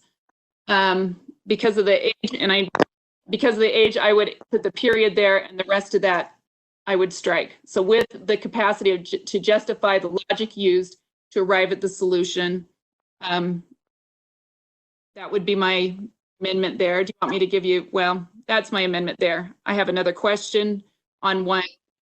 Let's focus on that first. So we have a motion to amend the motion, which is to strike on line 77 the words "with the capacity to justify the logic used to arrive at the solution." Do we have any discussion to that motion, or do we have any comments from staff just referring, like helping us understand any consequences of that? Director Thronson, did you want to add something? I'm horrible with putting this hand down. I'm good. It's okay. I just feel like you're waving and I don't want to miss you. Okay, do we have any discussion to that motion? Okay, seeing none, let's go ahead and vote on that. So let me restate. Board Member Gravitt. Yes. Chair Gravitt. I'm sorry, I've been trying to raise my hand and it's just not working. I've been looking for it, but. Okay. Yes, you did. I'm so sorry, Patty. Okay. No, you're good. I was wondering if Shannon could give an example of what that looks like for this age group. I think that the words are big, but the application of what it actually looks like in these primary grades is different. So Shannon, could you give an example of what that looks like in the classroom? I'm sure, Patty, thanks for asking. So I think usually when we look at words like justifying logic, it might seem like it's more advanced, but there's also a lot of literature and also teacher and LEA experience that when young students are able to justify their thinking, it supports them in being able to justify their thinking and understand mathematics at later ages. It's not justification in terms of we might historically think of like in geometry having to justify and write proofs. It's not that at all. It's having conversations in the classroom and explaining why they think their answer is right. So like as early as kindergarten, it could be they're showing like I have 2 bears plus 3 bears is 5 bears, but they're using a drawing, a representation, objects to explain why they know that that's the answer. Oh, thank you. Patty, did you want to have another comment on that? No, that was good. I just wanted to be able to follow up with the practical application of what it looked like in the classroom. Thank you. I'm glad you spoke up about that. Shannon, thank you for your example. Do we have any other comments or discussion to the motion before we vote? Okay, let's go ahead and take a roll call vote. So the vote is for the amendment to remove the words on line 77 with the capacity to justify the logic used to arrive at the solution. Okay, Member Marsh. I will be voting nay on that. Member Cannon. I was persuaded by the explanation. My vote is no. Member Earl. Yes. Member Hanson. No. And I'm a no as well, so that amendment does not pass. Okay, we are back to the original motion, which is to move to approve R277406 draft 1 as amended on first reading and forward to the board for approval on second and final reading. Do we have any discussion to that motion? Board Member Earl. Yes, specifically on line 61, productive disposition. How are we using that in mathematics? I realize that the law says that, but I'm wanting to know how that's used in mathematics in order to. Okay, Shannon, would you comment on that, please? Yes, I'd be happy to. So I think a common word that we might be more familiar with is growth mindset at this time. That's just talking about that growth mindset about being a learner of mathematics. It's really specific to mathematics rather than just learning in general, because as we know, the community at large sometimes has a negative experience with math. Like there's tons of videos out there about why Hollywood hates math, or Facebook memes that people talk about they don't know how to do math and things like that. And sometimes our early grade teachers happen to unintentionally give that negative connotation towards mathematics to our youngest students, because maybe they might not have been as successful at math, or they feel more confident in teaching reading than teaching mathematics. So sometimes you'll hear things in classrooms like, well, I wasn't very good at math, but we have to still do this lesson so that we can cover what we're supposed to cover. And that creates these really negative experiences for children at an early age, that math is hard, math is difficult, math is not something everyone can do. It's something that only the elite can do. So in the body of research around mathematics education, productive disposition means everything that teachers are doing to support students in having a positive relationship with doing mathematics. That makes sense. Thank you for that.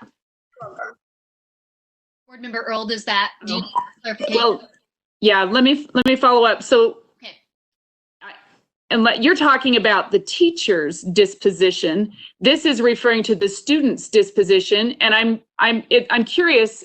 I know everything we put in here, we've got to measure in some way. So it's interesting to me that we're asking teachers to measure the dispositions of children. So how does that work?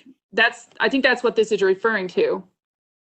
Yeah, that's a great question. So productive disposition is not necessarily in here as a measure. It's part of the plan for the LEA. So the assessment may not necessarily have a component about disposition, but the LEA is submitting to our staff what they are doing to support productive disposition for students.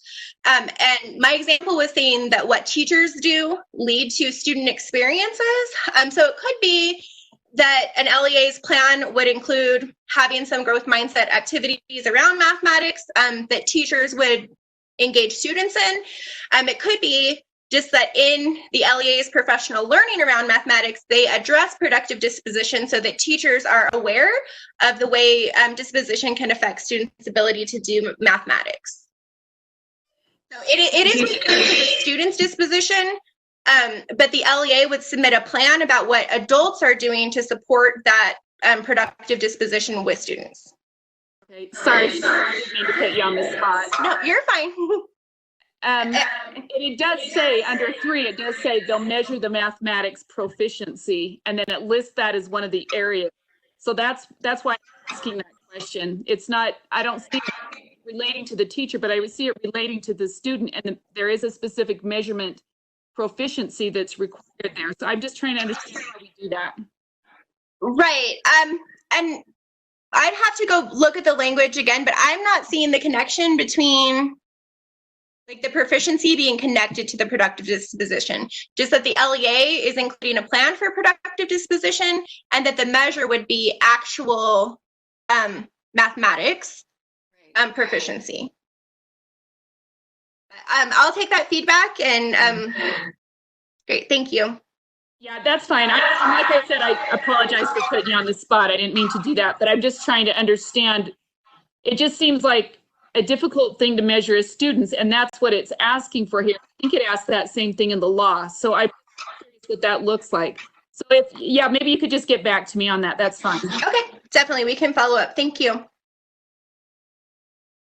Hey, I don't know if Patty, do you still want your hand up?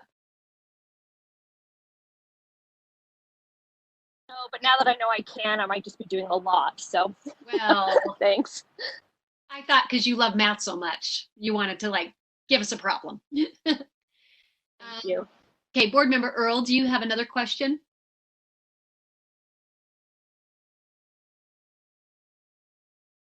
Okay, well then I am no longer seeing any hands. Speak out if I'm missing you, but let's go back to the original motion, which is to move to approve R277406 draft 1 is amended on first reading and forward to the board for approval on second and final reading. Let's do a roll call vote.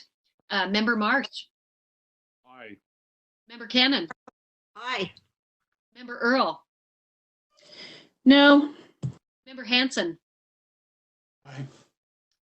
Okay, I'm an aye, so that motion carries. Thank you. Thank you, Sarah and Jeff and Shannon and everyone, Jennifer. Okay, we are moving on to action item number 7. Oh, this is a fun one.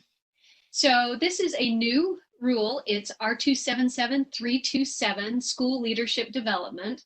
And this one is a result of another Senate Bill 99.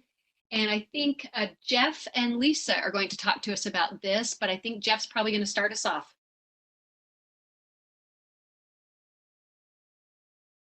Yes, I am. And before we move on, I did want to clarify one quick thing on 406 in the benchmark assessment. The comment was made by just 2 LEAs in the USSA meeting about wanting flexibility for the benchmark assessment. I didn't want to paint a picture that it was every LEA to make that comment. But moving on to 327, our next rule. This is another grant program that was we received this session. This is from Senate Bill 99. Creates the Leadership Development Grant, School Leadership Development Grant.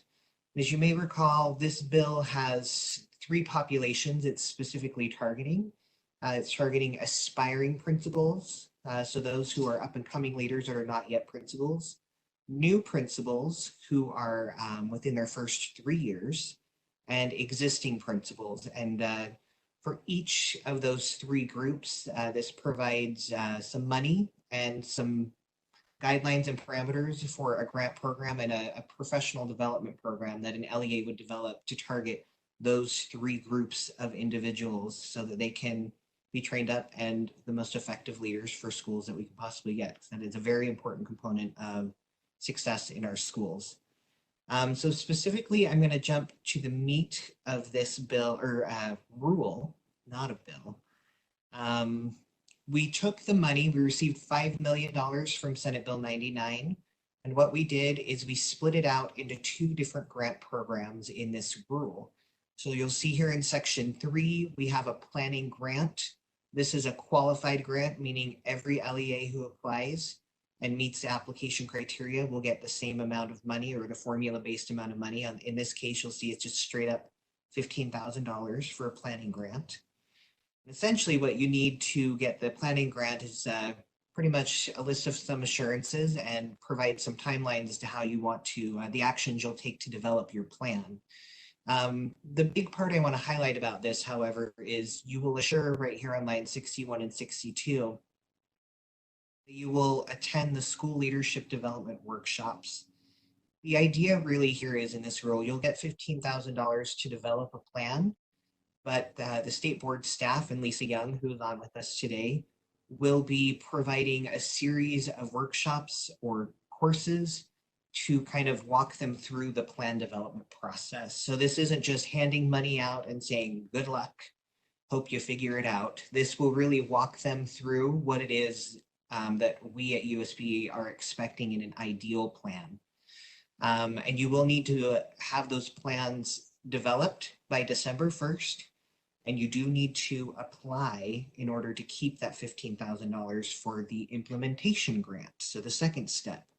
And I point that out, that is something we have done in several other grant programs. We have given them some planning grant money and then required that they also come back and apply for an implementation grant. You see that with our CS grant, as well as our digital teaching and learning grant, have very similar components. So borrowed heavily from those two rules to kind of guide the model that we have here before you. The next part of this rule is the implementation grant. This part is competitive. Unfortunately, with $5 million, we can't give everyone enough money to roll out an effective program. So we thought we'd get everyone at least through the planning stage, and then those who are the most far along in terms of being able to implement the plans they come up with, we will continue forward through the competitive grant process, which we're anticipating at this point to be somewhere between 10 and 15 LEAs that will qualify. This outlines the application you need to submit. Again, if you've gotten the planning grant and gone through the whole series of workshops, you will already have all of this completed and done. So I want to make sure that everyone is aware we're trying really hard to make sure we're giving LEAs all the resources possible to succeed in this application process. So there's the components of the application itself. I won't go deep into those in case there's some discussion points there, but then the staff here will score the applications, very similar process to digital teaching and learning and computer science grants again. And then they will move those forward to the board. And you will have final approval as the board for the 10 to 15 LEAs that receive an implementation grant.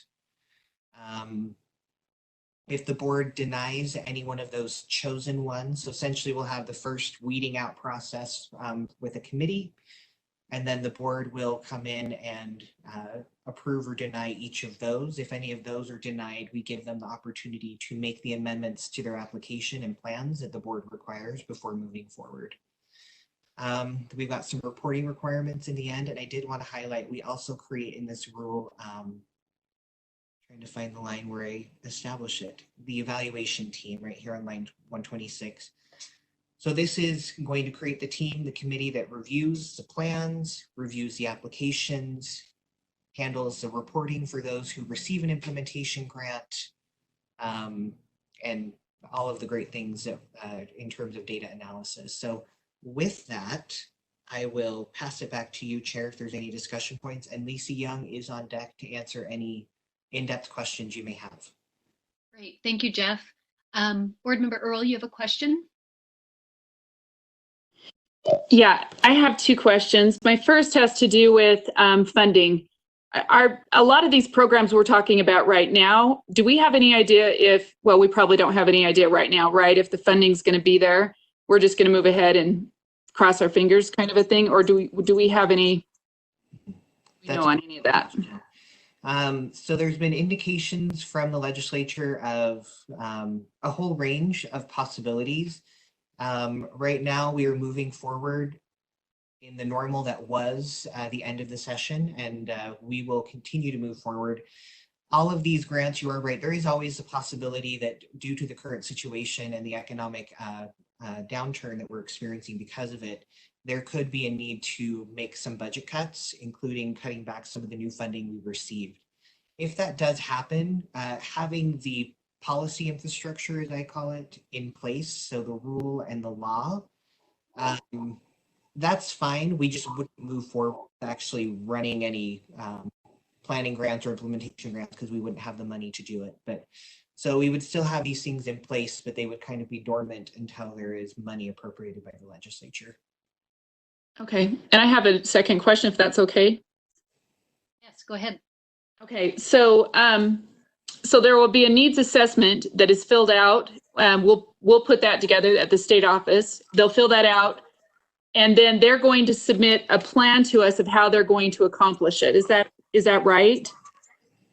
Yes, that's a basic idea. And Lisa, I don't know if you're on, and Chair, if I can pass the torch over to Lisa for a moment to fill any details there. Lisa, do you want to comment on that and introduce yourself? Hi, can you hear me? Yes. I am Lisa Young, and I work as an educational leadership specialist, and I am so happy to have this conversation. School leaders are out there doing such noble work, so thank you for this. Yes, the idea was, as we were working through this process, which, as you know, has been many years building up to this, really keeping our school leaders, district leadership, and everyone they serve in mind, so that there would be multiple pathways to developing leadership. And so that was the idea with the planning grant and then also the implementation grant, that those would be two opportunities for our LEAs to go through a reflective process, to do a needs assessment, to really think about their local context in terms of where can we make the most impact for the principals that serve our school or are preparing to serve our school. Because as you know, our state is very, very diverse. And so that may look different across the state. And so that needs assessment is really important. The one in the planning period would be very, very quick because of all the other demands with COVID right now. And also because the work would happen over that longer period of time in those workshops. So then, yes, in the actual implementation grant, that would include a more robust needs assessment to really, again, identify where could we add the most impact for our school leaders or aspiring school leaders, and what is a really smart way to go about it. Often things with just time, freeing up people's time can go a long way, and other things need money. And so the needs assessment in both stages will help LEAs walk through their options. Thank you. I want to check in. Are you guys having a little trouble with sound? No? Okay. No, I'm okay here. Anyway, there were some issues on my end that I wanted to make sure. It looked like a couple of you got cut off, and I was having a little trouble with the sound, but it seems to be okay now. Is everyone okay? Yeah. Good? Okay. Are there any other questions? Thank you, Lisa. Janet, you have a question. Thank you. Yes, thank you. I'm very excited to see this because I think principals make all the difference in how well a school functions and how well the teachers function. And I'm just delighted to see this happening. I did look through Senate Bill 99, and I got what Jeff said, that this is for new principals and aspiring principals. So that brought up a question for me on line 12, that this is a school leadership grant that is for the purpose of a mentoring program, requirements for new principals. Should it be new and aspiring? Jeff, or is new going to limit that mentoring program to just new principals? So the way that, and Lisa, you correct me if I'm wrong, but the way that the bill is written and the way we approached it in the rule here is aspiring principals, we use the language of residency and internships. New principals, we use the language of mentorship. And then for existing principals that are not new, we use professional development. Okay. Distinguish what we're doing for each group. Thank you. That helps me understand better. Hey, sorry, that was my dog. Any other questions? Could I add one other quick comment? Yes, please, Lisa. And this is the board member Earl. Okay.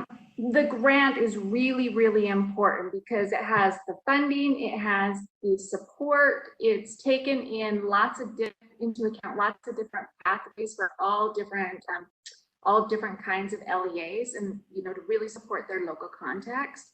With that said, if the funding is tied up in some way, we can still continue with other efforts to help them start to develop their capacity for how they would use the funding with the similar kind of professional learning. I'm thinking about specifically the mentor requirement because it is a prerequisite of being able to use the funding in other ways. And that is actually an easy one to solve compared to other things. It doesn't require the same amount of funding because you can use smaller stipends than, say, a whole full-time staff member. So that's a commitment to you all, and thank you for all of your support with moving it forward. That we'll continue to move this forward, whether the funding is delayed or it comes right through. Hey, thank you. Board Member Marsh, I think you have a question.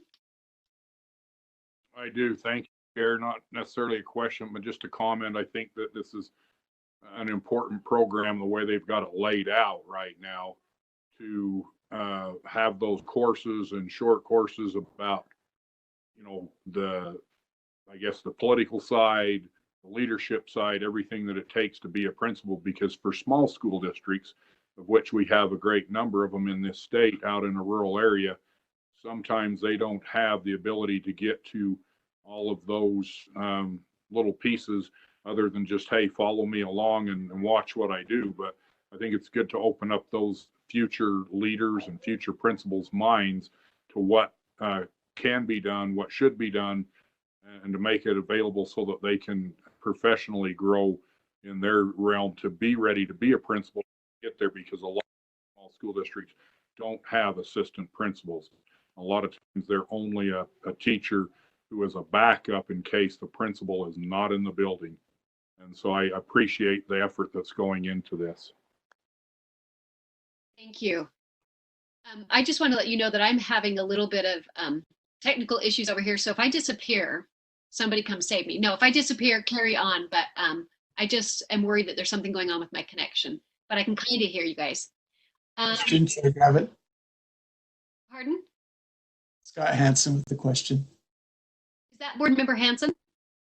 Yes, I'm sorry. My internet might not be so good, but I do have a question. It's just I'm having a really bad connection suddenly. It's weird. So yes, go ahead, Board Member Hansen. Okay, and this possibly for Jeff and maybe others who can help me. I'm looking at line 109, 110, 111. If I understand this correctly, once an LEA becomes an eligible applicant, they can just keep resubmitting, revising until the money's approved and they get it. Is that right? So we're just going to work with them until they have an acceptable plan. We're not going to move down to the next most likely eligible applicant. Correct. And the reason why we chose that is at this stage in the process, the evaluation team will have chosen the 10 or 15 LEAs that have been selected, and they will have notified the others that they did not receive the implementation grant. We want to make sure that we're working with the 10 or 15 that the evaluation team feels most strongly will succeed. So if there's things that you want as a board to amend, we would prefer at that stage to work with the ones that the evaluation team has chosen, rather than going to the group that was denied by the evaluation team, if that makes sense. So we can kind of work with the ones that they were the most ready. But yes, you're reading that correctly. So, and if I'm understanding that, so it's not just based on the strength of the application, then it's really USB staff also trying to direct the money to places that they feel it would be most beneficial. Okay. Absolutely. Thank you.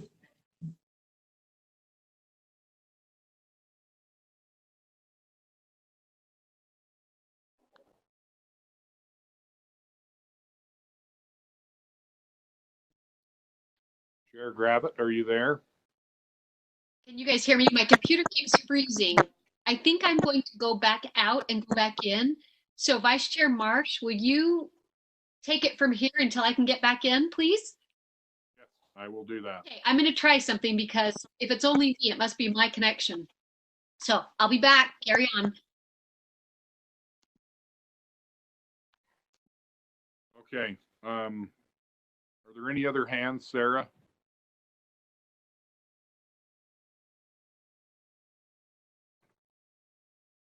Thank you. We do have additional hands.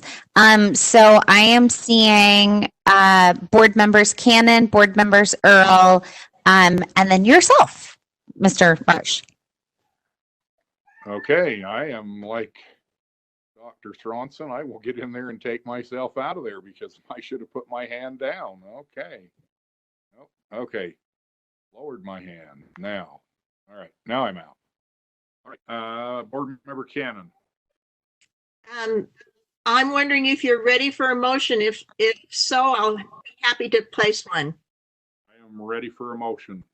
All right, I will move that we approve R277-327 on first reading and forwarded it to the board for approval on second and final reading. Okay, we have a motion to approve R277-327 draft 1 on the first reading and forward to the board for approval on the second and final reading. We have any other discussion or questions? And board member Earl had her hand. I'm not seeing any hands currently. No I hands. was going to make the motion, so we're good. Okay, thank you, board member Earl. All right, seeing no further comments or discussion, we'll vote on the recommendation to approve R277-327 draft 1 on the first reading and forward to the board for the approval on the second and final reading.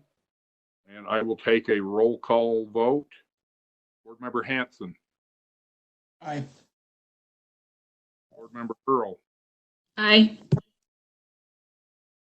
Board member Cannon. Aye. I will be an aye. Chair Gravitt, are you back on with us yet? I'm back and it seems to be working. I'm an aye. For an aye. Okay, excellent. That motion passes unanimously, and we will turn the chair back over to our fearless leader, and we'll continue on with the next item. Okay, maybe. Okay, thanks you guys for your patience. I don't know what was going on. Okay, we are on action item number 8, which is R277-476, the Civics Engagement Pilot Program. This is a new program. It does not remove the test. I know that was a question I had, and it's a competitive grant, and I think we have Robert and Jeff here to talk to us about that. Yes, I will start us off and pass the torch to Robert as needed. So Robert, you're on deck. This is the result of House Bill 334. For those who may recall, there were several discussions during the legislative session regarding the citizenship, or the civics test, which is a portion of the citizenship test that we administer here in the US, and whether or not that should be a requirement for graduation, which currently in Utah code it is. There was originally a bill that would have repealed that requirement altogether. That bill did not pass, but in those conversations, House Bill 334 emerged as the compromise bill, essentially creates a pilot program that would allow a handful of LEAs, a very small handful, likely 2 to 3 at most, to apply to run a pilot program to see what requiring civic engagement projects would look like in an LEA, gather data on the pilot program, and then inform future policy decisions on whether the civic engagement project process is one that would be better in place of the civics test. So that is essentially the legislative intent long-term with this program and why it's in existence now. So what you'll see before you in Rule 476 is the grant program for how an LEA would apply. Clearly a competitive grant. I believe we received, I always forget the number, but I think it was like 128,000 or something like that. It was not a lot of money. So it would be maybe 2 or 3 LEAs. There is money in that appropriation for USBE to hire part-time staff to help run this pilot program. That's not reflected necessarily in this rule, however, but just note that some of the appropriation will be used for administrative costs if that's a question any of you had. Before you have draft 2. There was a draft 1 previously, but we've made some updates and amendments based on feedback from some of you. So in blue and red, you'll see some of the additions and subtractions from draft 1 based on feedback from committee members. But essentially we go through and we define how you would apply and be eligible. So you'd submit an application and kind of outline your budget proposal, as well as all of these key components right here, starting around line 41 or 40, as to what you would include in your civic engagement projects as an LEA, kind of the elements that you would want to see. Most of the additions you'll notice are references to our civic education and our civic character pieces of code. We wanted to make sure that all projects were in alignment with what is already required in Utah code. The bill itself does require that the pilot projects to be in alignment with the Utah core standards of social studies. In this rule, we refine that down to the US government strand. I know there's going to be some comments related to that, so I wanted to make sure I point that out. And then essentially, just the performance measures that we'll be looking at in terms of the data that we'll be analyzing and then reporting back to the legislature on how this worked. You'll notice that here, starting on line 68, just civic disposition, the project impact on civic knowledge, the enhancement of civic skills, and all the other LEA's goals and the outcome measures that the LEA chose in their application that they highlighted. Fairly short rule, nothing too extensive here. And you'll notice, again, we are going to give an up to $40,000 per LEA to receive for implementation of their proposed pilot, if they're chosen.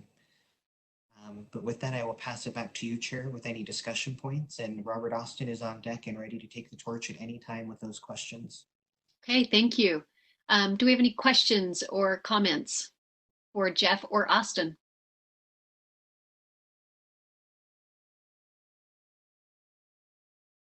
Question, Chair. Okay, go ahead, Hanson. Board Member Hanson. You can just call me Hanson. That's fine. I like that, Hanson. It felt like the music group. Hanson. Yeah.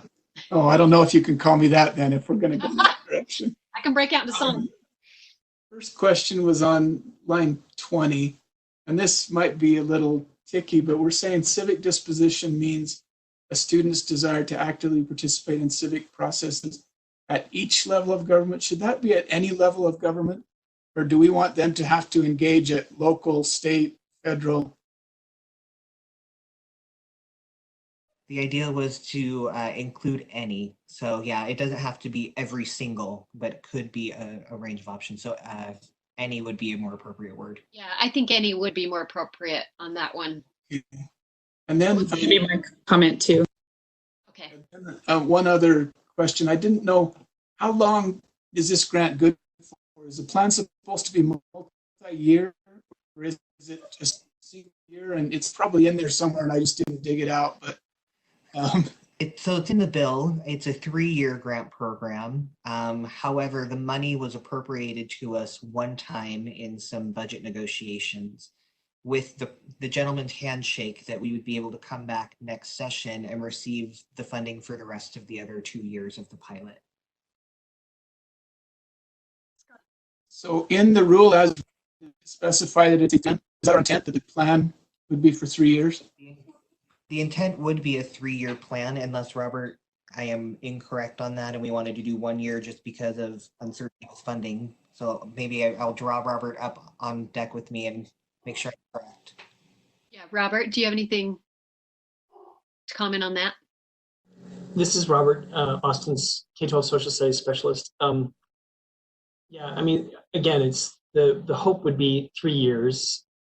The uncertainties of funding mean that we will do what we can with what we get. We probably learn a lot even with 1 year, but we're hoping for continuation for the 3-year pilot. Okay.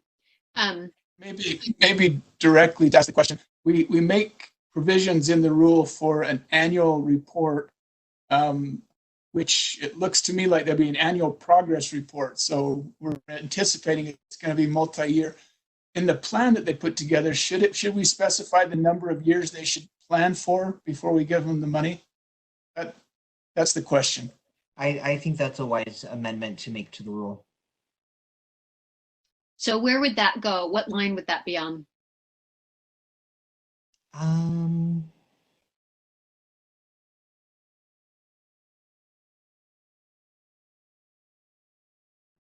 Trying to decide where I would want to put it.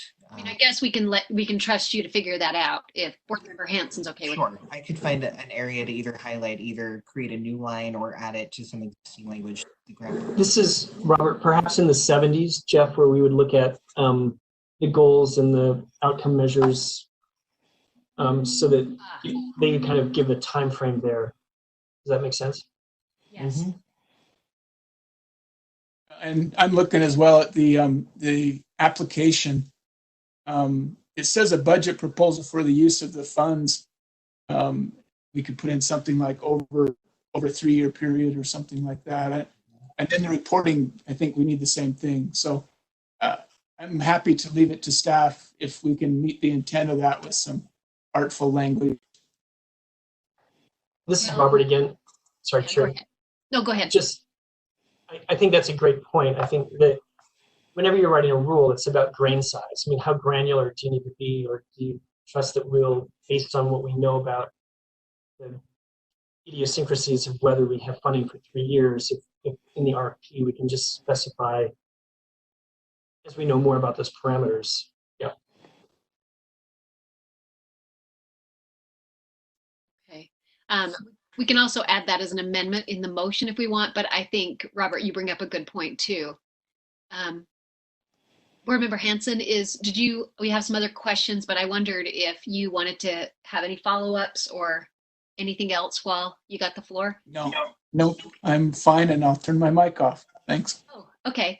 Let's see. I think Board Member Cannon has her hand up as well as Board Member Earl. So let's go Cannon and then Earl.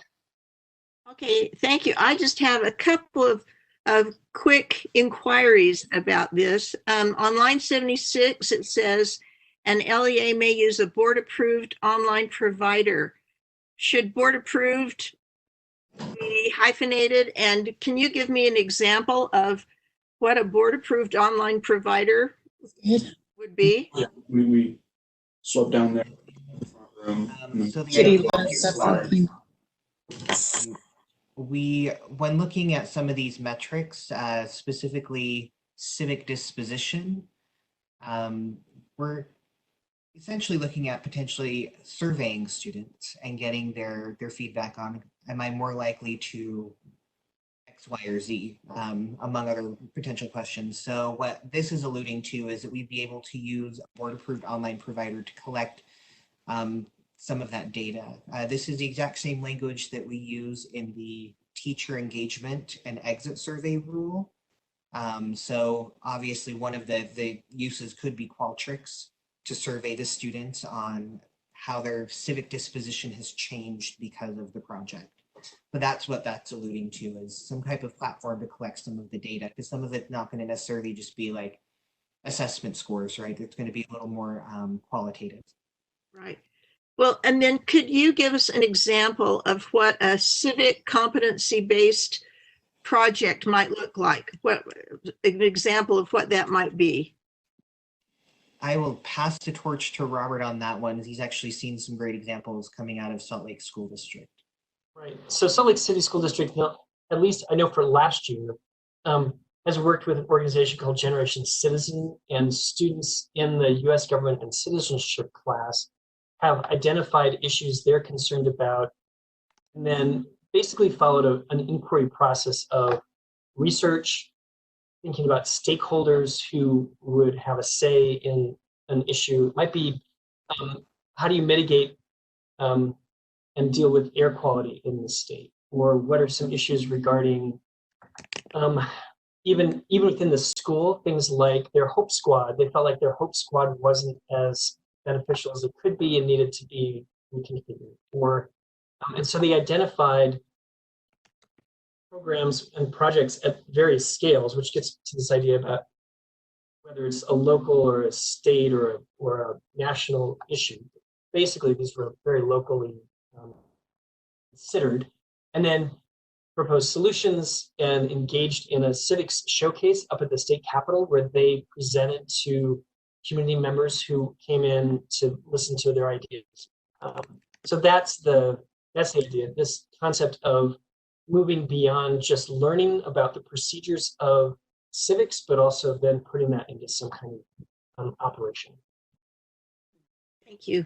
Great. And Jeff, did you get that hyphen for Janet and for all of us?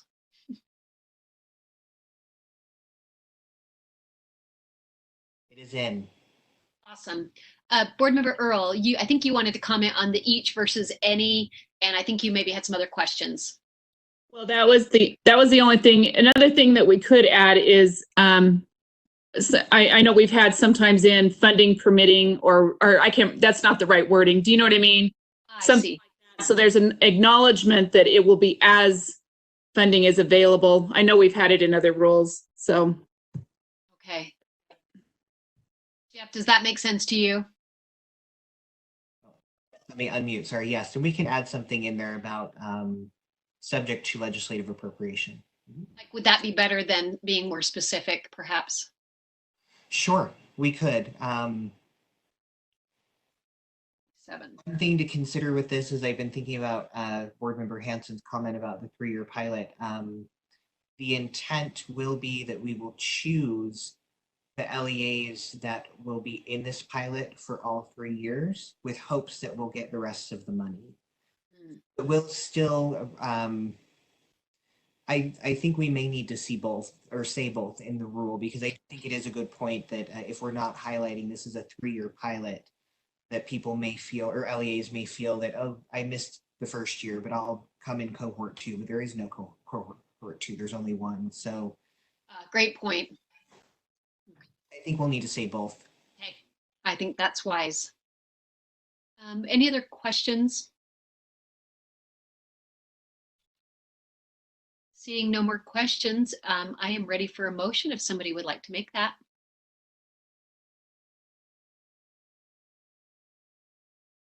Make that motion. Thank you, Board Member Marsh.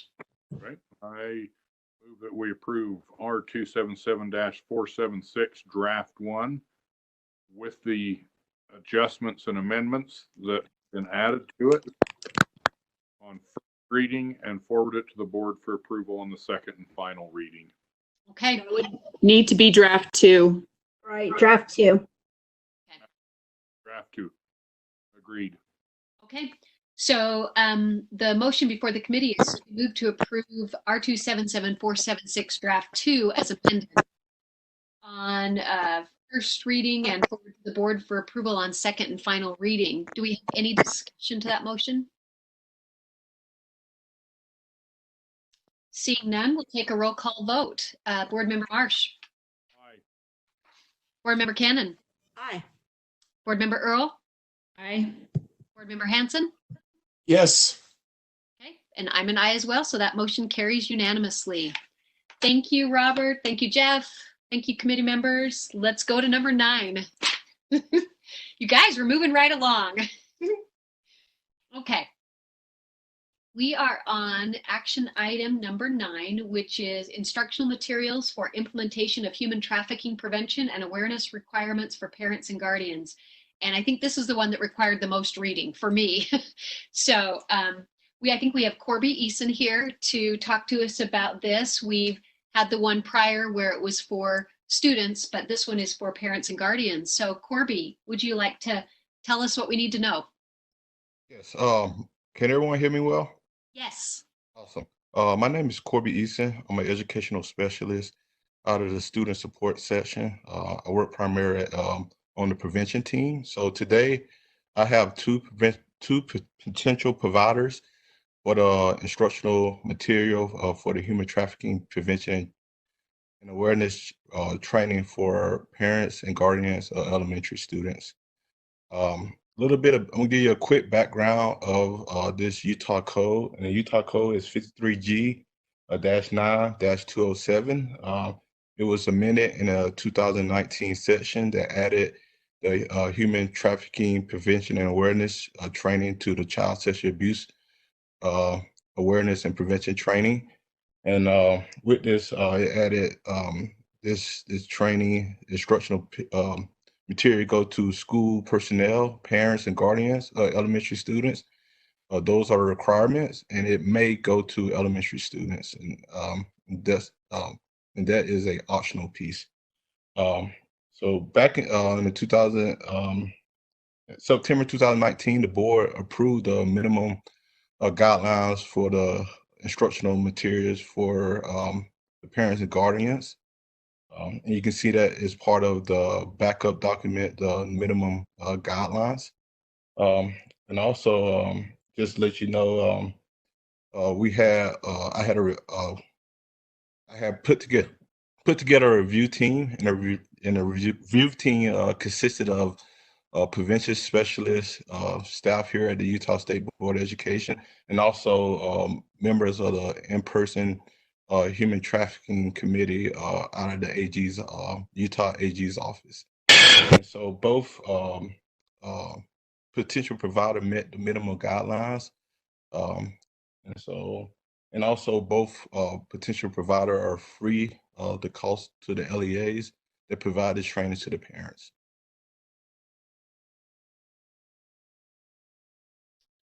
Okay, thank you, Corby. Let's see what questions we have from committee members.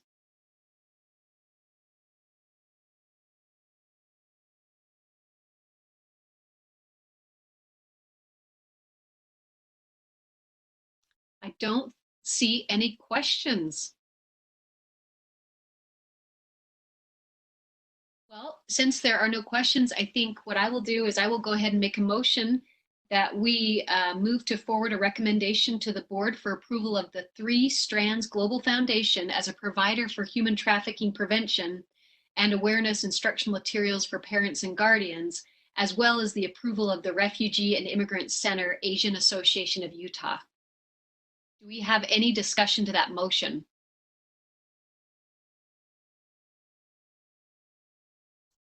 Okay. Oh, yes. Who's speaking?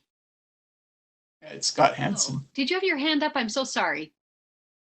Oh, that's okay. I didn't raise my hand on the little thing. I just raised my hand on the video. Oh, that doesn't work. I just thought yeah, it's clear that we need to choose these 2 providers, seeing as they're the ones providing the student part of it, I believe, and it looked like that things had been put together well. So yeah, I agree. In favor of the motion. Okay. Any other? Oh, Board Member Marsh.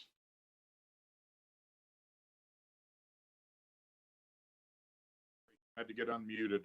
I just wanted to thank Corby for his work that's been on this. This is such an important thing that we need in our state as we diversify and become more diverse with culture and what have you. Sometimes little things like this slide into our society without us noticing, and I think this is good to make parents aware also, along with what the students are taught. So thank you so much, Corby. Thank you. Yes, I would echo that because it helped clarify some things for me that I had no idea about. like it feels like something that's out there when really I love the clarification with language and how we refer to things. And anyway, I learned a lot. So thank you, Corby. Board Member Cannon. Thank you.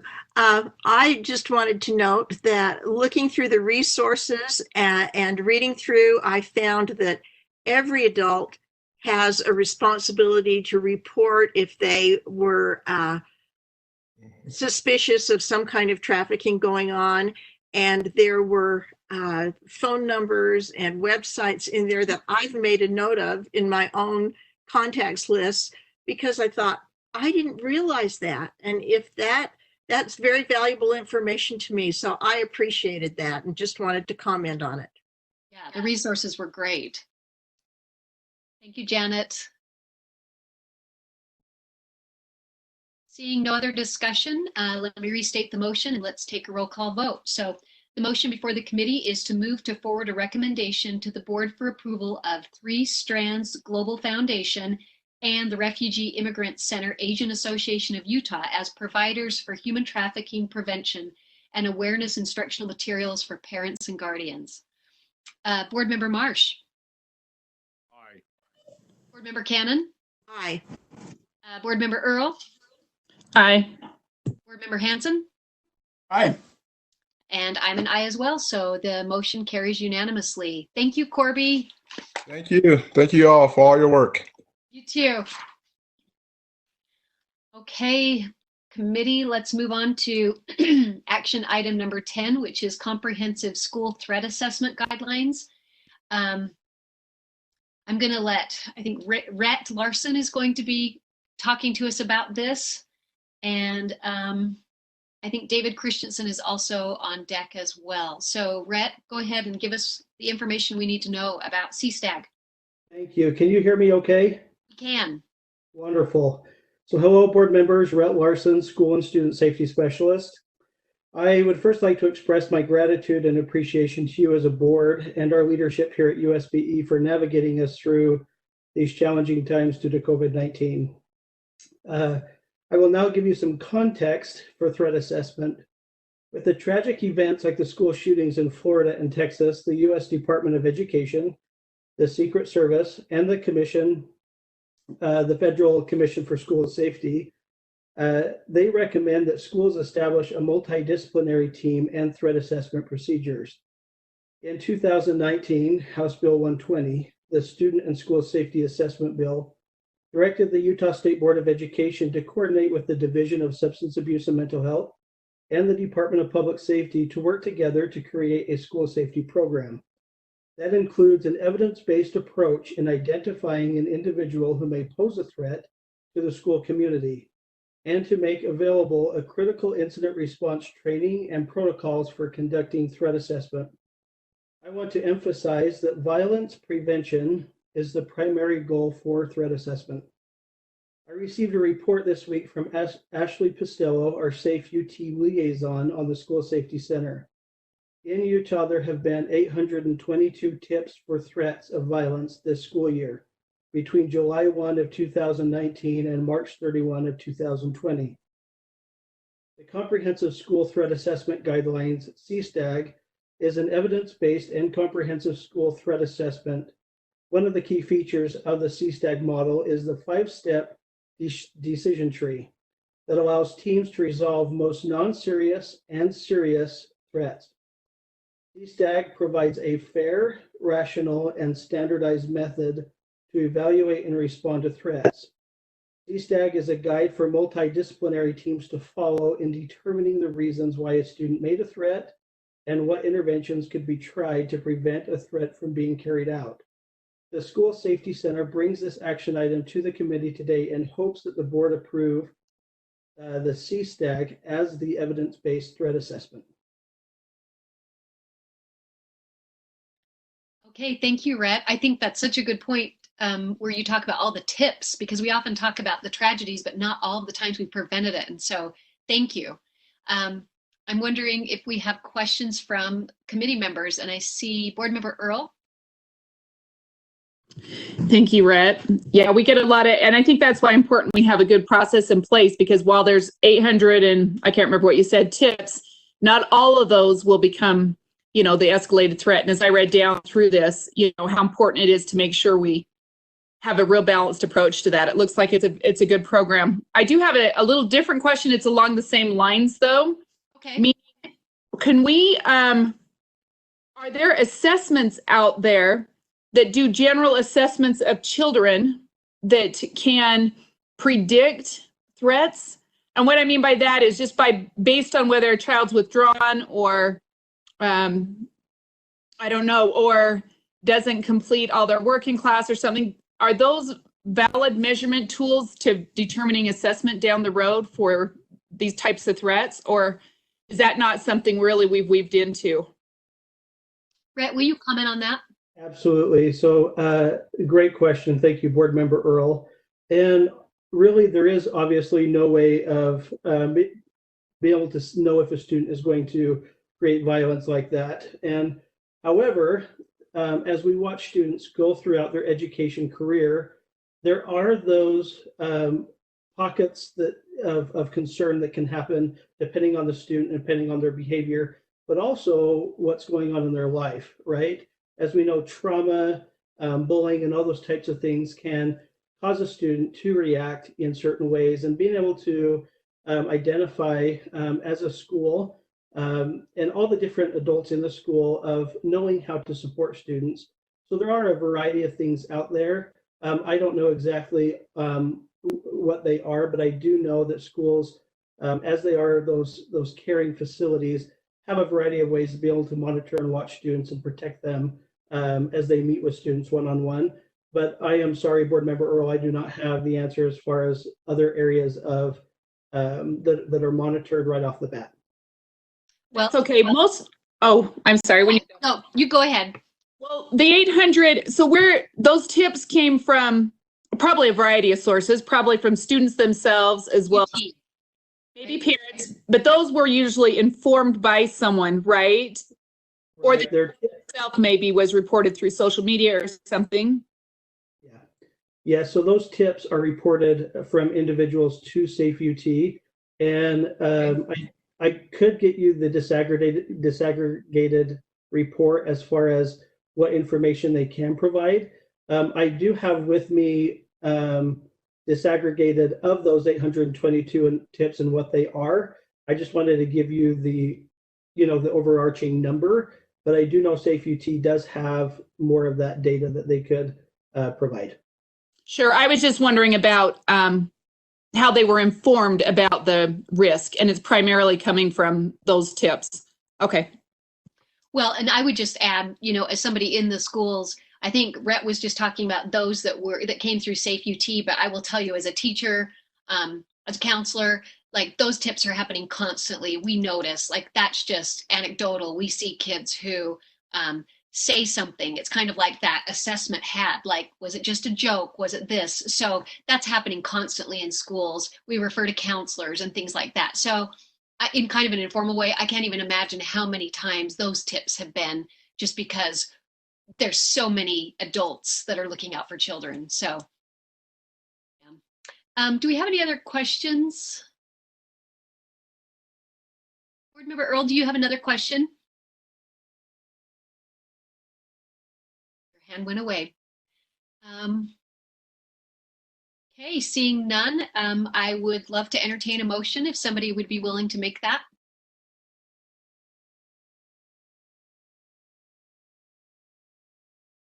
Make that motion, Chair. This is Board Member Marsh. Thank you. I would move that we recommend the board approve the CSTAG threat assessment as the evidence-based threat assessment.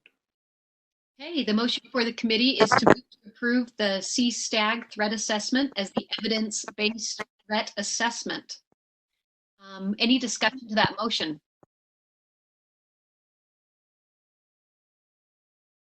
Seeing none, let's go ahead and take a vote. Board Member Marsh? Aye. Board Member Cannon? Aye. Board Member Earl? Aye. Board Member Hanson? Aye. And I'm an aye as well, so the motion carries unanimously. Thanks, you guys. Thank you, Rhett. Thanks, Thank David. you.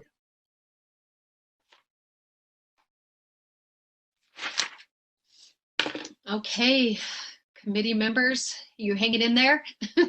We are on item number 11. This is the R277752, the Special Education Intensive Services Fund. Wait, nope, never mind. Wrong 11. I thought that sounded funny.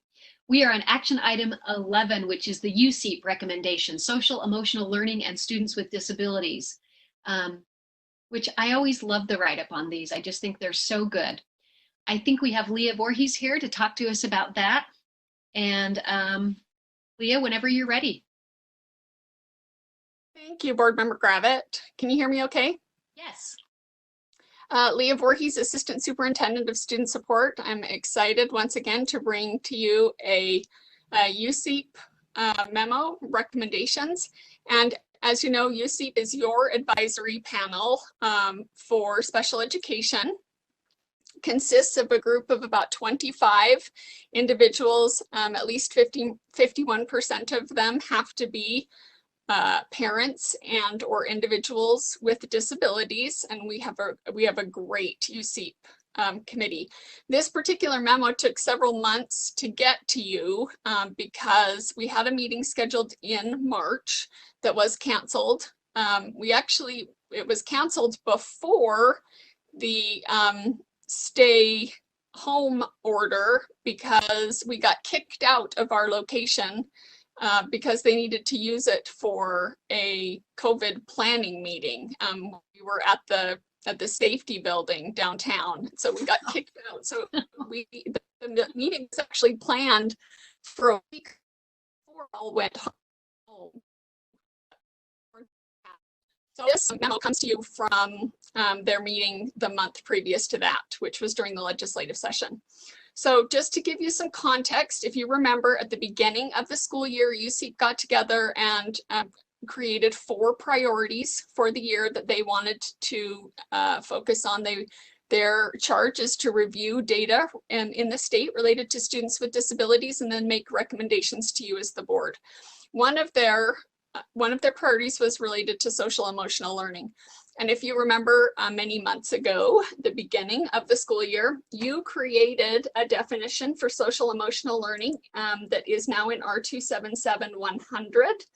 And they took that definition and based on that definition, they they had a discussion about what was happening in the state related to social emotional learning, specifically for students with disabilities, and then created this memo. So there are 5 recommendations, and they're very good recommendations about how to include students with disabilities in activities that are already happening in buildings across the state. They had 2 LEAs come and present to them, Jueb School District and Iron County School District, and a couple of these recommendations come right out of activities that are already happening in our local schools. And so they commented on how to include students with disabilities. They also comment on the need to ensure that educators get training on how to include students with disabilities, especially students with significant cognitive disabilities. And the multi-tiered system of supports of an LEA. And so basically those are the recommendations from the USEEP for you to consider accepting this afternoon. Thanks. Okay, thank you, Leah. What questions do we have for Leah?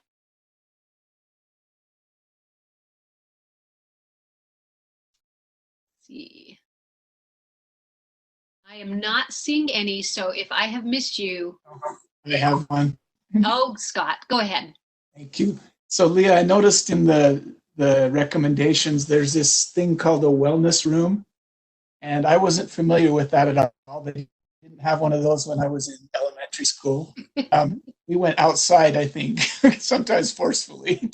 But But can you tell me about that, and how practical is that to have that in every school? It looks like in every school building they're advocating for a wellness room. So practicality is a great question, Board Member Hanson. Iron County School District does have wellness rooms in their schools. They have converted, if I am correct, from what Director Kevin Garrett said, they've converted classrooms in most of their 7 schools, but in a couple it may be a little room that's smaller than a classroom.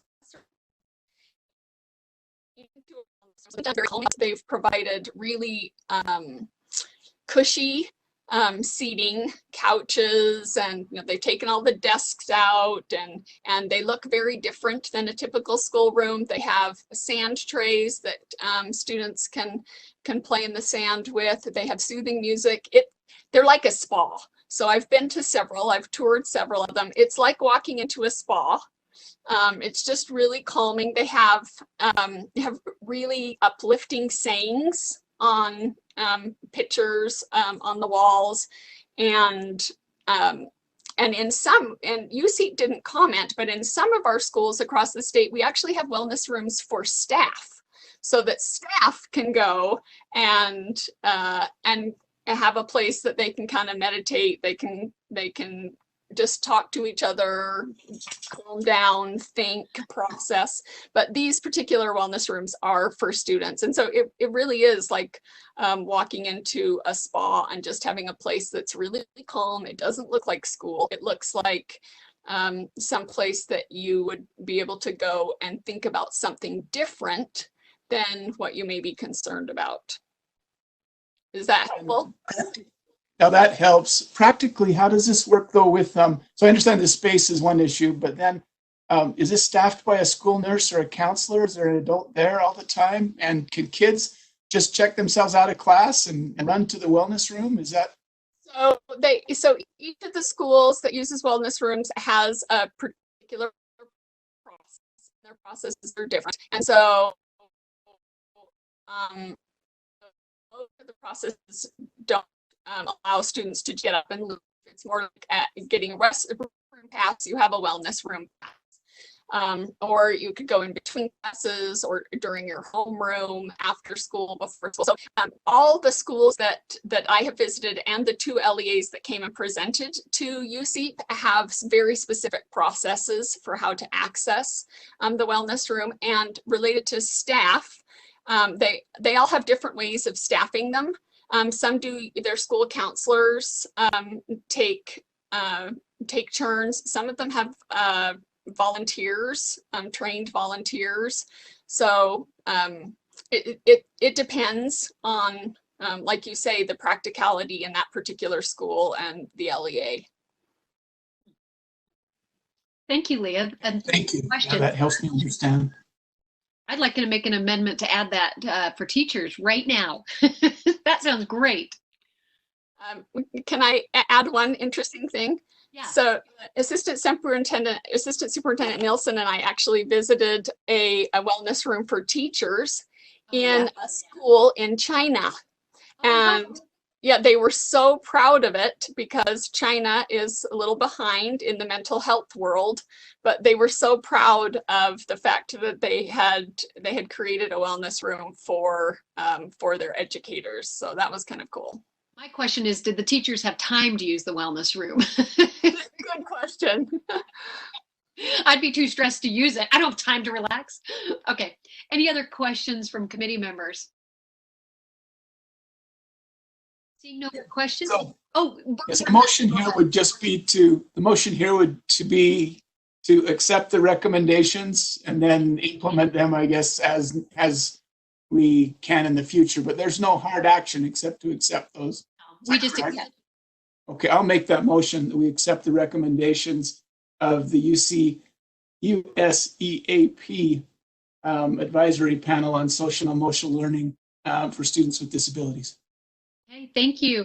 The motion before the committee is to move to accept the recommendations in the UC memo, social emotional learning and students with disabilities. Do we have any discussion to that motion? Seeing none, we'll take a roll call vote.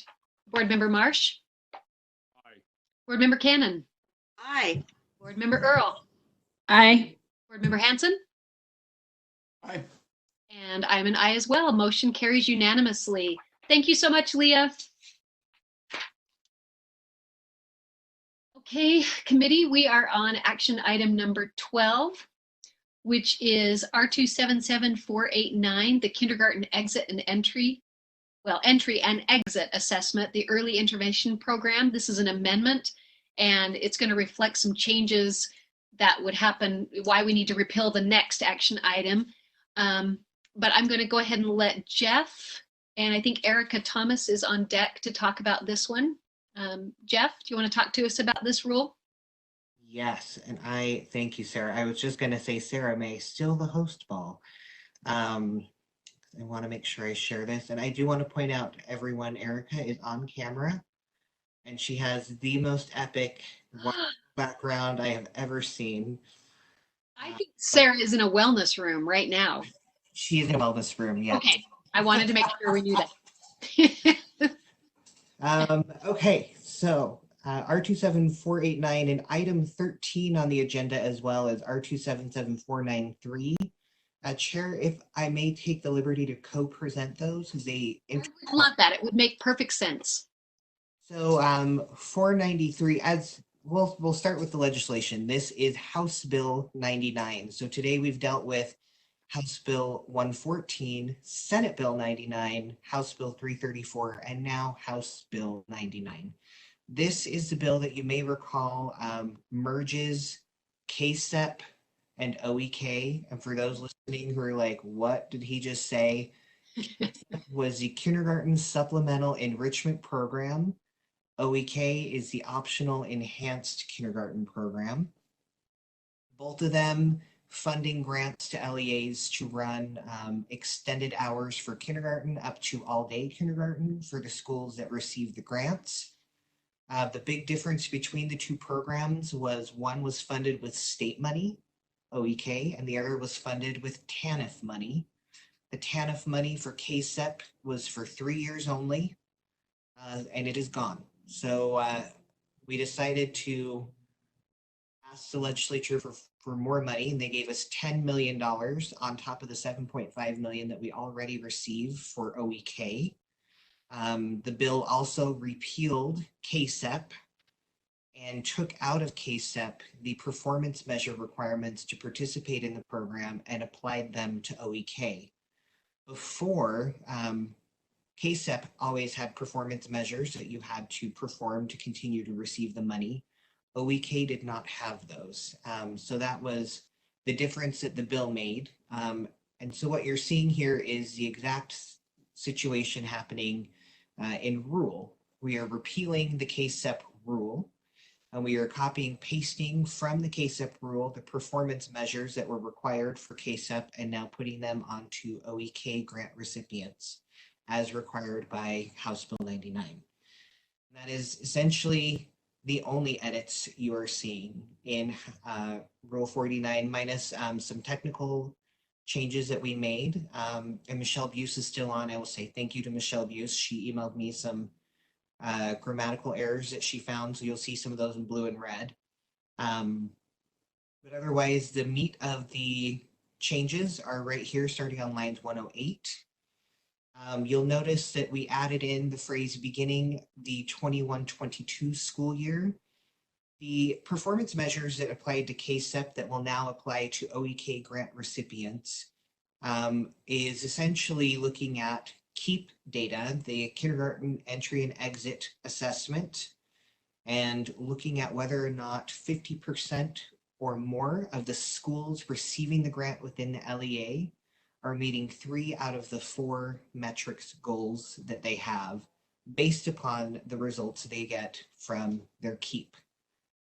So the reason why we put the beginning with the 21-22 school year, as you can imagine, we have granted an assessment waiver this year. So there is no exit survey happening or exit assessment currently happening. So we will treat next year as our baseline year. So the data that will come in will become our baseline year to use for these performance metrics starting in 21-22 school year. That is essentially it, just to highlight what the KSEP performance metrics were. You have to meet those performance metrics that are up here. Besting the average percentage of students statewide with increases in literacy and in numeracy. If you do not, the rest of this highlights the system of support that you enter into for up to 3 years to kind of exit out and then continue on receiving the funding. After 3 years, the idea would be you would lose the funding you've been receiving because you were continually not performing, and we don't want to put money toward a program that is continuing to not improve the outcomes of students. That is what you're seeing here. A lot of background information. None of this is new.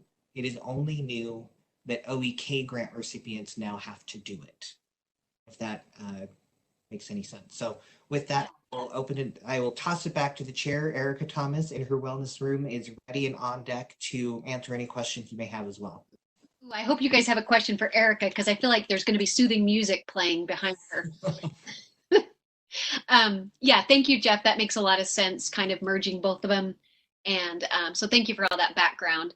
Do we have any questions from committee? Board Member Earl. Yes, my question, I've had a lot of dialogue about this one and gone through the laws this week. We are not required, now we are by law because we wrote it into the law, but we could make that law whatever we wanted as far as our measurement tools. Is that right? It's not, we're not obligated by the federal government anymore to do it a certain way. Is that accurate? Yes. Okay. And maybe this is a motion to bring before the board. I would really like us to, go beyond, because I feel like this is a high stakes assessment again. If you don't meet these requirements, it's one thing, one picture. I'd like to recommend, and I don't know if this is, like I said, I don't know if this is something to bring before the full board in place of here, but I'd like to recommend we add 2 other components to it in this next legislative session coming up.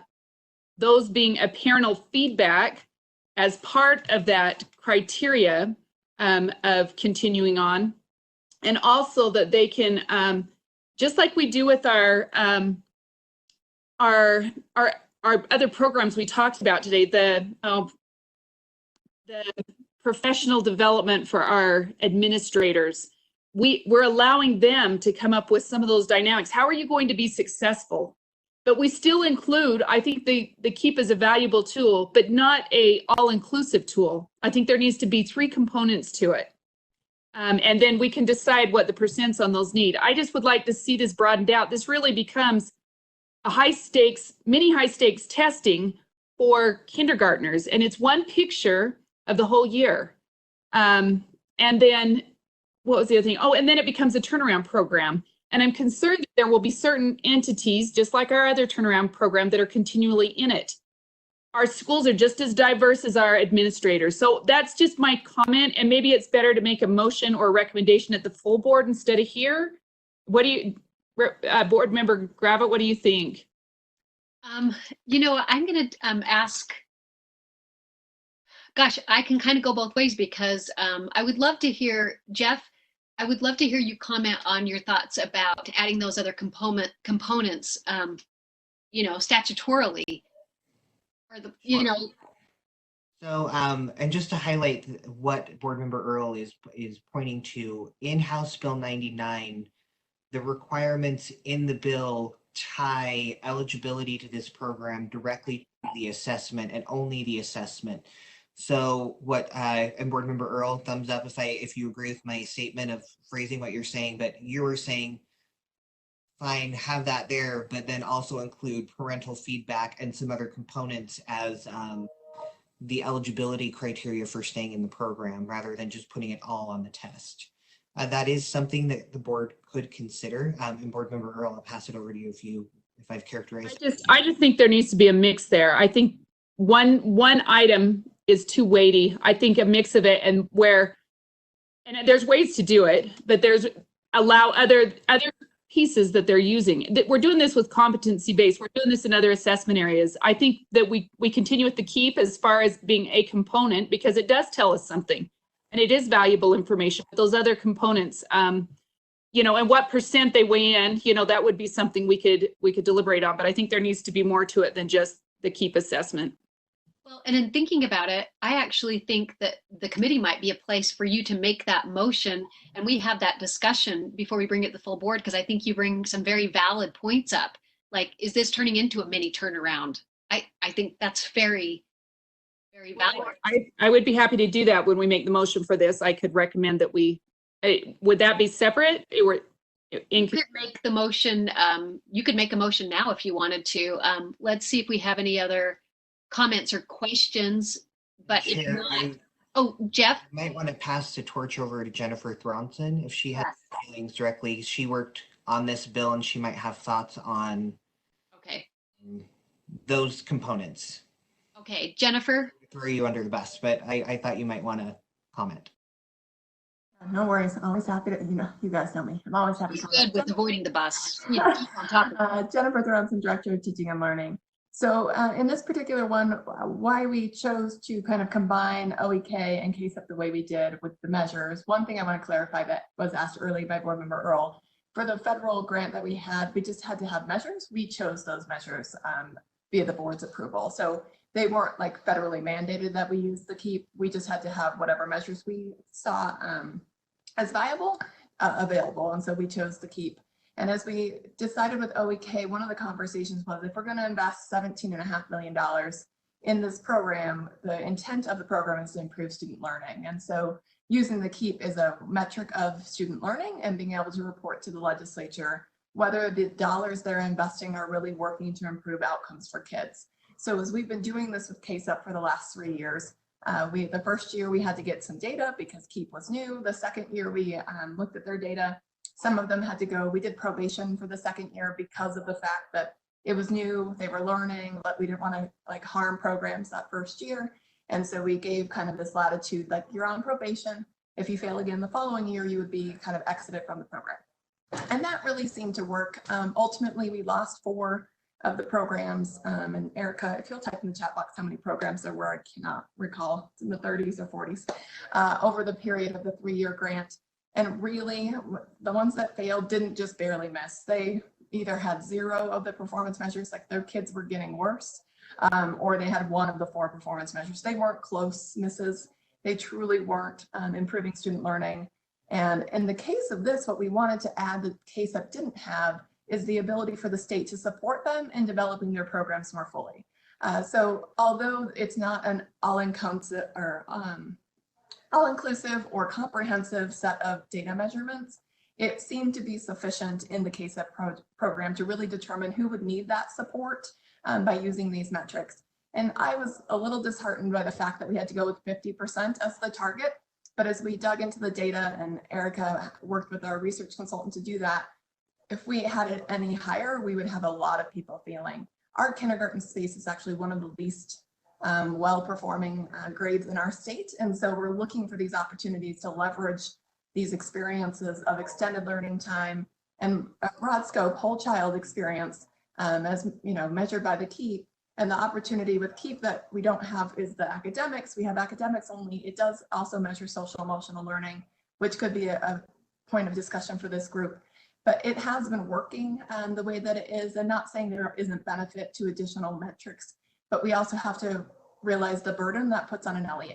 So they already are mandated to give KEEP. They're already doing that. So if we add like a parent survey or other tools, it just means the LEAs have to invest a lot more energies into it. There is a lot of dollars, going into this space.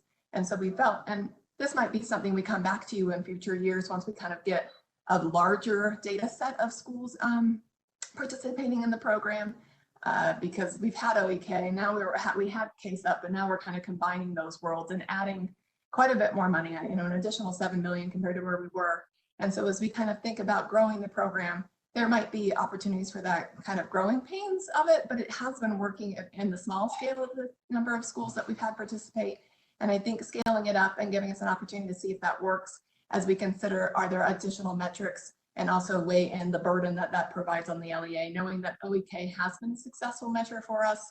Our data is supportive, especially for students that are low income, English learners, students with disabilities, they're really benefiting from that extended learning time. And so we're trying to hold them harmless as much as possible. But given that we're employing state dollars, we also want to make sure we have some accountability. OEK has just been a formula. You get the money no matter how well you're performing. And that just seemed, as we grew the program, seemed unfortunate to be able to just keep giving money to something that may not work, given it's going to grow and expand in ways that you're going from, you know, I think it's, Erica, I know it's up to $2 million now for charters. It was much smaller than that before. I think it was in the below 1 million. You're going to see a lot of charters take this on who have never done it before. And so it's an opportunity to really focus on student learning. And I agree with Board Member Earl, there are things outside of the academic space that we are responsible for in schools. But as we kind of start down this path, we might want to start a little more conservative before we grow into additional metrics, would kind of be my initial thoughts. But that is some context for the history of KSUP and OEK. Oh, Jennifer, thank you. That really helps, because when you say things like, I think we all agree that parental feedback would be good, but when you take it in the bigger context of, is this going to dilute funding? Is this going to complicate it? Is this going to put burden on LEAs? When really this is giving us the information we need that would align with parental feedback probably. Anyway, thank you for that. That really helped me. Erica, did you want to comment on anything?